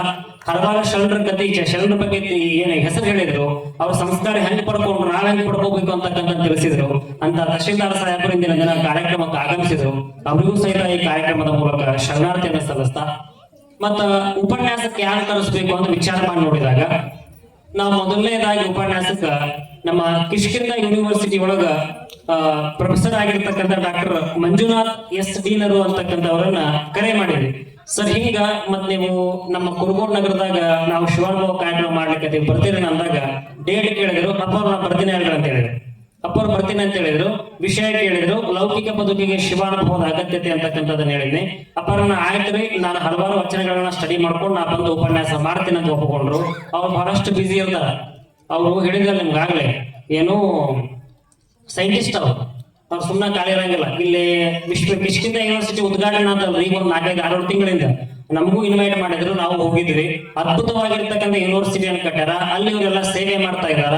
ಅವ್ರಿಗೂ ಹೇಳಿದಾಗ ನಾನು ಬರ್ತೀನಿ ಅಂತ ತಿಳ್ಕೊಂಡು ಬಂದು 45 ನಿಮಿಷಗಳವರೆಗೆ ನಿರಂತರವಾಗಿ ಎಲ್ಲಾ ಶರಣರ ಚರಿತೆಗಳನ್ನ ಹಲವಾರು ವಚನಗಳ ಮೂಲಕ, ಹಲವಾರು ಧಾರ್ಮಿಕ ಇತಿಹಾಸಗಳ ಮೂಲಕ, ಹಲವಾರು ದೃಷ್ಟಾಂತ ದ್ರಾಷ್ಟಾಂತಗಳ ಮೂಲಕ ನಮ್ಮೆಲ್ಲರಿಗೂ ಸುಸ್ಪಷ್ಟವಾಗಿ ಅಸ್ಖಲಿತ ವಾಣಿಯ ಮೂಲಕ ಅದ್ಭುತವಾಗಿ ಅವರು ಇವತ್ತಿನ ದಿನದ ಶಿವಾನುಭವದ ಕಾರ್ಯಕ್ರಮದ ಉಪನ್ಯಾಸವನ್ನು ತಿಳಿಸಿದ್ದಾರೆ. ಅವರು ಸಹಿತ ಇವತ್ತಿನ ದಿನ ಕಾರ್ಯಕ್ರಮಕ್ಕೆ ಆಗಮಿಸಿರ್ತಕ್ಕಂಥ ಕಾರಣಕ್ಕಾಗಿ ಅವರಿಗೂ ಸಹಿತ ಧನ್ಯವಾದಗಳು ಮತ್ತು ಸ್ವಾಗತವನ್ನು ಕೊಡ್ತಾ ಇಂದಿನ ಈ ಒಂದು ಕಾರ್ಯಕ್ರಮಕ್ಕ ಅಕ್ಕ ಮಹಾದೇವಿಯ ಜಯಂತಿ ಇದ್ರಿ. ನಾವು ಜಯಂತಿಯನ್ನ ಅಕ್ಕನ ಬಳಗ ತಾಯಂದಿರು ಕೂಡ್ಕೊಂಡು ನಾವು ಅಕ್ಕ ಮಹಾದೇವಿಯ ಬೆಳಗಿನ ಜಾವ ಆ ತಾಯಿಯ ಅಭಿಷೇಕವನ್ನು ಮಾಡಿಕೊಂಡು ಸಾಯಂಕಾಲ ಪಲ್ಲಕ್ಕಿಯ ಸೇವೆಯ ಮೂಲಕ ದೊಡ್ಡ ಬಸವೇಶ್ವರ ದೇವಸ್ಥಾನಕ್ಕೆ ಹೋಗಿ ಅಲ್ಲಿಂದ ಕೊಟ್ಟರು ಸ್ವಾಮಿ ಮಠಕ್ಕೆ ಮೆರವಣಿಗೆ ಮಾಡ್ಕೊಂಡು ಬರೋಣ್ರಿ ಬುದ್ಧಿ ಅಂತ ಇವತ್ತೆಲ್ಲ ನಿನ್ನೆ ದಿನ ಎಲ್ಲ ತಾಯಂದಿರು ಮೀಟಿಂಗ್ ಮಾಡಿದ್ರು. ಎಲ್ಲ ಯಜಮಾನರು ಕರ್ಕೊಂಡು ಆಗ್ಲಿ ನಿಮ್ ಇಚ್ಛೆ ಇದ್ದಂಗಾಗ್ಲಿ ಮಾಡ್ರಿ, ನಿಮ್ದ ಸರ್ಕಾರ ಐತೆ, ನಾವೇನ್ ಮಾತಾಡ್ಬೇಕಂತ ಹೇಳಿದ್ವಿ ಅವರಿಗೆ.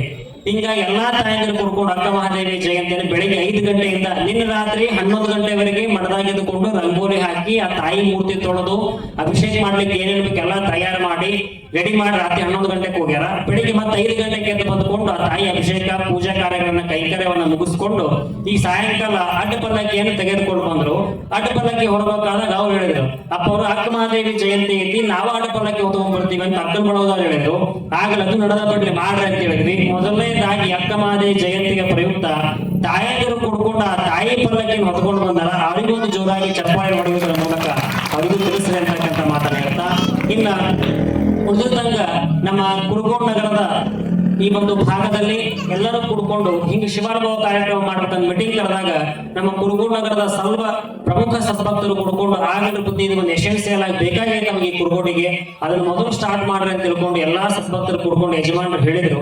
ಹಲವಾರು ಖಾತೆಯಲ್ಲಿರ್ತಕ್ಕಂಥ ಯಜಮಾನರು, ಕುರುಗೋಡು ನಗರದ ಪ್ರಮುಖರು ಹಾಗೂ ರಾಘವಂತ ಸ್ವಾಮಿ ಮಠದಲ್ಲಿ ಸೇವೆ ಮಾಡ್ತಾ ಇರ್ತಕ್ಕಂಥ ಪ್ರಮುಖರು ಹಾಗೂ ದೊಡ್ಡ ಬಸವೇಶ್ವರ ದೇವಸ್ಥಾನ ಸನ್ನಿಧಿಯಲ್ಲಿ ಸೇವೆ ಮಾಡ್ತಾ ಇರ್ತಕ್ಕಂಥ ಪ್ರಮುಖರು ಹಾಗೂ ಜ್ಞಾನಿಗಳು, ಪಂಡಿತರು, ಉಪನ್ಯಾಸಕರು ಹಲವಾರು ಜನ ಇವತ್ತಿನ ಕಾರ್ಯಕ್ರಮಕ್ಕೆ ಬಂದಿದ್ದೇವೆ. ಹಾಗಾಗಿ ಎಲ್ಲಾ ಶರಣ ತಂದೆ ತಾಯಂದಿರೇ ಹಾಗೂ ನಮ್ಮೆಲ್ಲ ಶರಣೆಯರೇ ಹಾಗೂ ಮುದ್ದು ಮಕ್ಕಳೇ, ಭರತನಾಟ್ಯ ಮಾಡಿರ್ತಕ್ಕಂಥ ಆ ಪುಟ್ಟ ಕುಮಾರಿ ಹಾಗೂ ಇವತ್ತಿನ ದಿನದ ಈ ಒಂದು ಪುರಾಣ ಪ್ರವಚನ ಕಾರ್ಯಕ್ರಮಕ್ಕ ನೀವೆಲ್ಲ ಅಂತೀರಿ ನೋಡ್ರಿ, ಮೊದಲು ಕುರುಗುರು ಬೋನಿಗೆ ಯಾರು ಚಲೋ ಆಗುತ್ತಂತೀರಿ ನೋಡ್ರಿ, ಹೌದಿಲ್ರಿ? ಕುರುಗುರು ಬೋನಿಗೆ ಯಾರು ಚಲೋ ಆಗುತ್ತೆ? ನೀವು ಅಂಗಡಿ ಓಪನ್ ಮಾಡಿದಾಗ ಹೊಸದೇನು ಓಪನ್ ಮಾಡಿದ್ರಂದ್ರ ಕುರುಗುರು ಕಡೆಯಿಂದ ಬೋರ್ಗಿ ಮಾಡ್ಸೋಣ ಅಂತೇಳಿ ಹುಡ್ಕೊಂಡ್ ಬರ್ತೀರಿಲ್ಲ, ಹಂಗ ನಾವು ಈ ಶಿವಾನುಭವ ಕಾರ್ಯಕ್ರಮ ಮಾಡ್ಬೇಕಂದಾಗ ನಮ್ಮ ಚಾನಲ್ ಆನಂದ್ ಅವರು ಅವಾಗ ಹೇಳ್ತಿದ್ರು ಅಪ್ಪರ ಮಡದಾಗ ಒಂದು ದಾಸೋಹ ಚಲೋ ಮಾಡೋಣ್ರಿ, ಏನಾರ ಕಾರ್ಯಕ್ರಮ ಸ್ಟಾರ್ಟ್ ಮಾಡ್ರಿ ಅಂತ ಅವಾಗ ಕಂಡಾಗ ಹೇಳ್ತಿದ್ರು. ಹಿಂಗ ಶಿವಾನುಭವ ಕಾರ್ಯಕ್ರಮ ಐತೆ ಅಂದಾಗ ಮೊದಲು ನಾನು ಸ್ಟಾರ್ಟ್ ಮಾಡಿದೆ ಅಂತ ತಾವ ಹೇಳಿದ್ರು. ಹಿಂಗ ಕೊಟ್ಟೂರೇಶನ ಸನ್ನಿಧಾನದಾಗ ಮಣಿತನದಿಂದ ಸೇವೆ ಮಾಡ್ಕೊಂತ ಬಂದಾರ.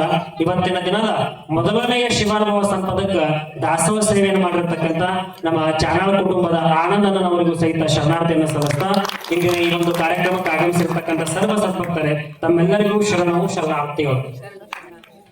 ಇಲ್ಲಿವರೆಗೂ ನಿಮ್ಮೆಲ್ಲರಿಗೂ ಉಪನ್ಯಾಸದ ಮೂಲಕ ಎಲ್ಲ ಸವಿಸ್ತಾರವಾಗಿ ತಿಳಿಸಿದಾರ. ನಮ್ಮ ತಹಶೀಲ್ದಾರ್ ಸಾಹೇಬರು ಉತ್ತಮವಾಗಿರ್ತಕ್ಕಂಥ ವಿಚಾರಗಳನ್ನು ತಿಳಿಸಿದಾರ. ನಾನು ಬಹಳ ಮಾತಾಡೋದಿಲ್ಲ, ಯಾಕಪ್ಪ ಅಂದ್ರೆ ಒಂದ್ ಕಡೆ ಹೇಳ್ತಾರಲ್ಲ, ಹಾಲುಂಡು ಮೇಲುಂಬರೆ ಅಂತಕ್ಕಂಥ ಒಂದು ಪದ ಒಂದು ನಾನು ನೋಡಿ, ಹಾಲುಂಡು ಮೇಲುಂಬರೆ ಅಂತಕ್ಕಂಥ ಮಾತು ಬರ್ತದ. ನೀವೆಲ್ಲ ಊಟಕ್ಕೆ ಕುಂತಾಗ ಸ್ವಲ್ಪ ಯಜಮಾನ್ರಿಗೆ ಗೊತ್ತಿರ್ತದೆ, ಈಗಿನ ಜನರೇಷನ್ ಅವ್ರಿಗೆ ಗೊತ್ತಾಗೋದಿಲ್ಲ. ಯಾಕಪ್ಪ ಅಂದ್ರೆ ಈಗಿನ ಜನರೇಷನ್ ಹಾಲು ಕುಡಿಯೋ ಮಕ್ಕಳಲ್ಲಿ, ಈಗಿನ ಜನರೇಷನ್ ಕುಡಿದೋಗ ಅದಕ್ಕೆ ನಿಮ್ಗೆ ಗೊತ್ತಾಗಂಗೆ.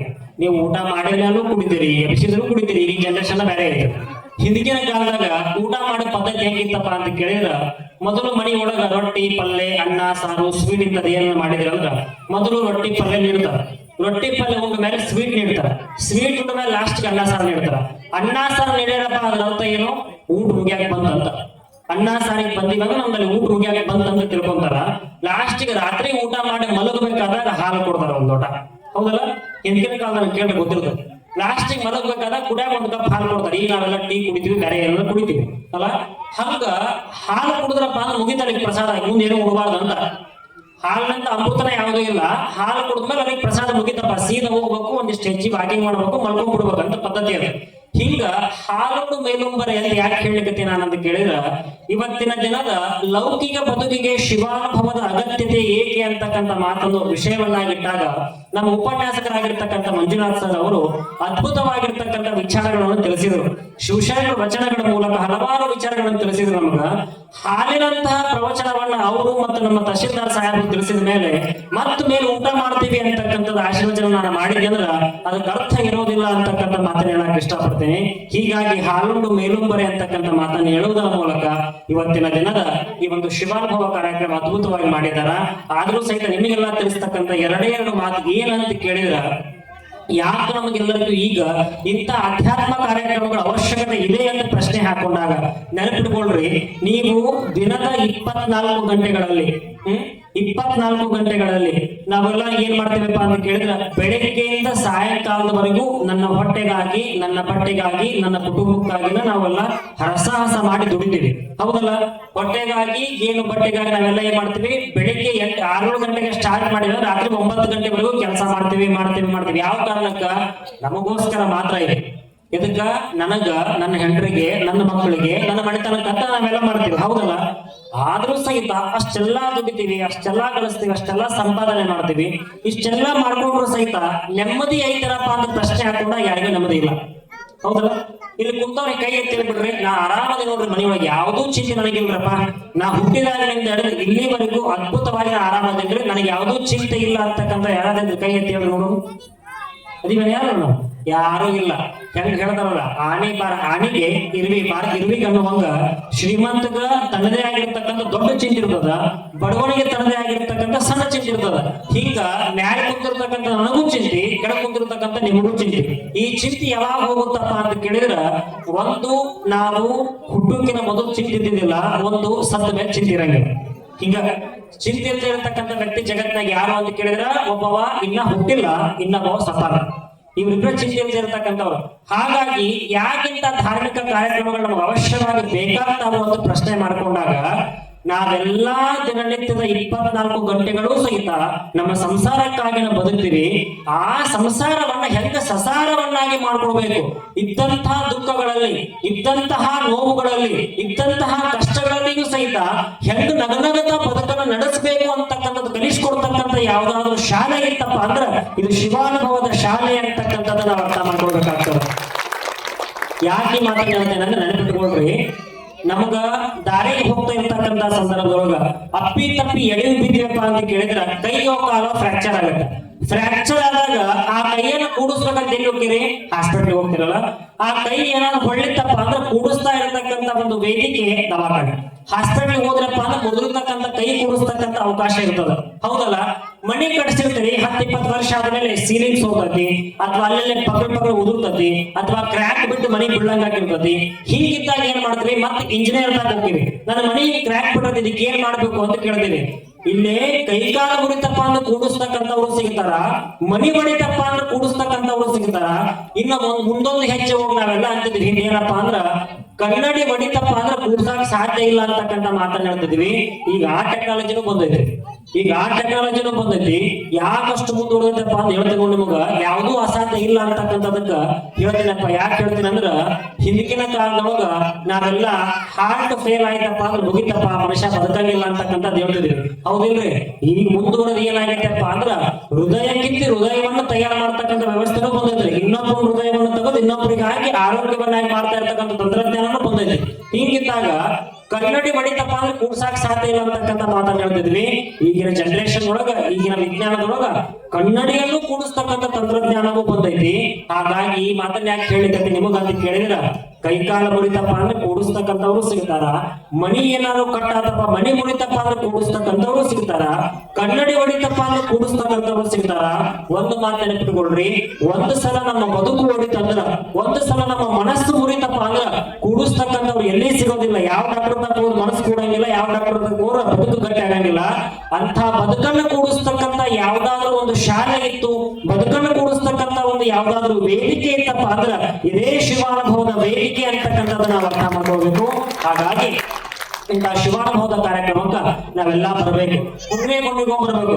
ಯಾಕೆ ಹುಣ್ಣಿಮೆ ಒಂದ ಸಲ ಇಟ್ಕೊಂಡ್ವಿ, ದಿನ ಯಾಕೆ ಕಾರ್ಯಕ್ರಮ ಇಟ್ಕೊಂಡಿಲ್ಲ ಅಂದ್ರ ನಿಮ್ ಬದುಕು ಏನಾಗತ್ತಿ, ವ್ಯಾಸನ ದಿನ ಆಗಿದೆ ಅಂದ್ರ ದಿನಾಲೇ ಹೋಗೋದು ಅನ್ ಲೆವೆಲಿಗೆ ಬರ್ತೀವಿ. ಮತ್ತೆ 24 ತಾಸು ಧಾರಾವಾಹಿ ದಿನ ಧಾರಾವಾಹಿ ನೋಡ್ತೀವಿ, ಒಂದ್ ಬಿಡಂಗಿಲ್ಲ. ಮತ್ತೆ ನೀವು ರಾತ್ರಿ ನೋಡಕ್ ಆಗಿಲ್ಲ ಅಂತ ಮತ್ತೆ ಬೆಳಿಗ್ಗೆ ನೋಡ್ತೀರಿ, ಬೆಳಿಗ್ಗೆ ನೋಡಿದ್ರೆ ಮತ್ತೆ ರಾತ್ರಿ ನೋಡ್ತೀವಿ ಒಳ್ಳೆ, ಹೌದಿಲ್ರಿ? ಮತ್ತೆ ಧಾರಾವಾಹಿ ಏನ್ ಕೊಡ್ತದೆ? ಅತ್ತಿ ಸುಚಿ ಚಂದಾಗ ಇರ್ಬೇಕವ ನೀವು, ಅತ್ತಿ ಜಗಳ ತರ ಸೊಸಿ ಸುಮ್ಮಿರ್ಬೇಕು, ಸೊಸಿ ಜಗಳ ತರ ಅತ್ತಿ ಸುಮ್ಮಿರ್ಬೇಕು, ಮನ್ಯಾಗ ಇರ್ತಕ್ಕಂಥ ಹಿರಿಯರಿಗೆ ಗೌರವ ಕೊಡ್ಬೇಕು ಅಂತ ಹೇಳ್ಕೊಡ್ತಾನೆ ಧಾರಾವಾಹಿ. ಹೇಳ್ಕೊಡ್ತಾನೆ, ಯಾವ ಧಾರಾವಾಹಿ ಹೇಳ್ಕೊಡ್ತಾನೆ ಯಾರಿಗೆ? ಹಿಂದ್ ಸ್ವಲ್ಪ ಇದ್ದು ಇಡೀ ಚಂದ್ರನದೊಳಗೆ ನಾ ಸಣ್ಣವಿದ್ದಾಗ ನೋಡ್ತಿದ್ವಿ. ಅವಾಗ ಏನ್ ಬರ್ತಿದ್ವು? ಮಹಾಭಾರತ ಅಂತಕ್ಕಂಥ ಧಾರಾವಾಹಿ ಬರ್ತಿದ್ವು. ಅಂತ ಧಾರಾವಾಹಿ ನೋಡಿ ಮಣಿತನ ಉದ್ಧಾರ ಆಗುತ್ತೆ. ಈಗ ಹೆಂಗ್ ಬಂದತ್ರಿ? ಮಣಿ ಬಂದು 3 ಬಾಗಿಲು, ಮಣಿ ಬಂದಂತ 3 ಬಾಗಿಲು ಅಂತ ಅಂದ್ರ ಮನ್ಯಾಗ ನಾವೆಲ್ಲ ಹಿಂದೆ ನೋಡ್ತಿದ್ವಿ. ಅವಿಭಕ್ತ ಕುಟುಂಬ ಅಂತಕ್ಕಂಥದ್ದು ಎಲ್ಲರ ಮನೆತನದಾಗ ಇತ್ತು. ಮನಿ ಒಳಗ ಅಜ್ಜನ ಮಕ್ಕಳು, ಮೊಮ್ಮಕ್ಕಳು, ಮರಿ ಮೊಮ್ಮಕ್ಕಳು, ಗಿರಿ ಮೊಮ್ಮಕ್ಕಳು, ಒಂದು ಮನಿ ಅಂದ್ರೆ 50-60 ಜನ ಕೂಡಿರ್ತಕ್ಕಂಥ ಅವಿಭಕ್ತ ಕುಟುಂಬವನ್ನು ನಾವೆಲ್ಲ ನೋಡ್ತಿದ್ವಿ. ಇವ್ ಧಾರಾವಾಹಿ ಬಂದು ಏನ್ ಮಾಡ್ಬಿಟ್ರಿ? ಒಂದು ಮನ್ಯಾಗ 3 ಭಾಗ ಮಾಡಿ ಒಂದು ಮನಸ್ಸನ್ನ 3 ಡಿವೈಡ್ ಮಾಡಿ ಬಿಟ್ಬಿಟ್ರು. ಹಿಂಗಾಗಿ ಧಾರಾವಾಹಿ ಏನ್ ಹೇಳ್ಕೊಡ್ತಾವು? ಒಂದು ಧಾರಾವಾಹಿ ಒಳಗ ಅತ್ತಿ ಚಲೋ ಅಂತ ಹೇಳಿದ್ರೆ ಇನ್ನೊಂದು ಧಾರಾವಾಹಿ ಸೊಸಿ ಚಲೋ ಅಂತ ಹೇಳ್ತಾರೆ. ಈಗ 8 ಗಂಟೆಗೆ ಕೂತ್ರಪ್ಪ ಅಂದ್ರೆ ಅತ್ತಿ ಬಗ್ಗೆ ಒಂದು ಧಾರಾವಾಹಿ ಇರ್ತದೆ, ಸೊಸಿ ಬಗ್ಗೆ ಒಂದು ಧಾರಾವಾಹಿ ಇರ್ತದೆ. ಅದಕ್ಕೆ ಅಕ್ಕಿ ಆಗ್ತಿರ್ತಾಳ, ನೀವು ನನ್ನ ಬಗ್ಗೆ ಹೇಳ್ತಾಳ ಬರ್ತಿರ್ತಾಳ, ಸ್ವಲ್ಪ ತಡಿ ನಂದು ಬರ್ತಾರೆ ಅಂತ ಸೊಸಿ ಅಂತ. ಹಿಂಗ ಇಂಥ ಧಾರಾವಾಹಿಗಳಿಂದ ನಮ್ಮ ಮನೆತನಗಳು ಹಾಳಾಗಲಿಕ್ಕಂತಾವು. ಅಂತವಕ್ಕೆ ಟೈಮ್ ಕೊಡಕ್ ಹೋಗ್ಬೇಡ್ರಿ. ಪ್ರತಿ ಹುಣ್ಣಿಮೆ ದಿನ ಇಲ್ಲಿ ಮಠದೊಳಗ ಶಿವಾನುಭವ ಕಾರ್ಯಕ್ರಮ ಅಂತಕ್ಕಂಥದನ್ನ ಮಾಡಿ ನಿಮ್ಮ ಮನಸ್ಸಿಗೆ ಒಳ್ಳೆಯ ಧಾರ್ಮಿಕ ಸಂಸ್ಕಾರಗಳನ್ನ, ಧರ್ಮ ಜಾಗೃತಿಯನ್ನ ಮಾಡ್ತಾ ಇರ್ತಕ್ಕಂಥ ಕಾರ್ಯಕ್ರಮವನ್ನ ಜಗದ್ಗುರುಗಳು ಅಪ್ಪಣೆ ಮಾಡಿದಾರ. ಇಂಥ ಒಂದು ಮಠದೊಳಗ ನೀವು ಪ್ರತಿ ಹುಣ್ಣಿಮೆಗೆ ಬಂದು ಈ ಒಂದು ಕಾರ್ಯಕ್ರಮದಾಗ ಭಾಗ್ಯ ಆಗ್ತಕ್ಕಂಥ ಕಾರ್ಯವನ್ನ ಮಾಡ್ರಿ ಅಂತಕ್ಕಂಥ ಮಾತನ್ನ ಹೇಳ್ತಾ, ಹುಣ್ಣಿಮೆ ತಪ್ಸಕ್ ಹೋಗ್ಬೇಡ್ರಿ. ಬರಬೇಕಾದಾಗ ನಿಮ್ಮ ಜೊತೆ 4 ಮಂದಿ ಕರ್ಕೊಂಡು ಬರ್ರಿ. ಈಗ ಹೆಂಗ ನೋಡು, ಮನಿ ಒಳಗೆ ಯಾರ್ದಾದ್ರು ನಿಮ್ಮ ಮದುವೆ ಇತ್ತಪ್ಪ ಅಂದ್ರ ನಿಮ್ ಎಲ್ಲಾ ಸಂಬಂಧಿಕರು ಫೋನ್ ಹಚ್ಚಿದ್ರಿ, ಬಟ್ಟಿ ಖರೀದಿ ಮಾಡಕ್ ಹೋಗ್ಬೇಕು ಬರ್ರಿ, ನಕ್ಲೇಸ್ ಖರೀದಿ ಮಾಡಕ್ ಹೋಗ್ಬೇಕು ಬರ್ರಿ, ಕರ್ಕೊಂಡು ಹೋಗಿರಿಲ್ಲ ಅಂತ ಕರ್ಕೊಂಡು ಹೋಗಿರಿ.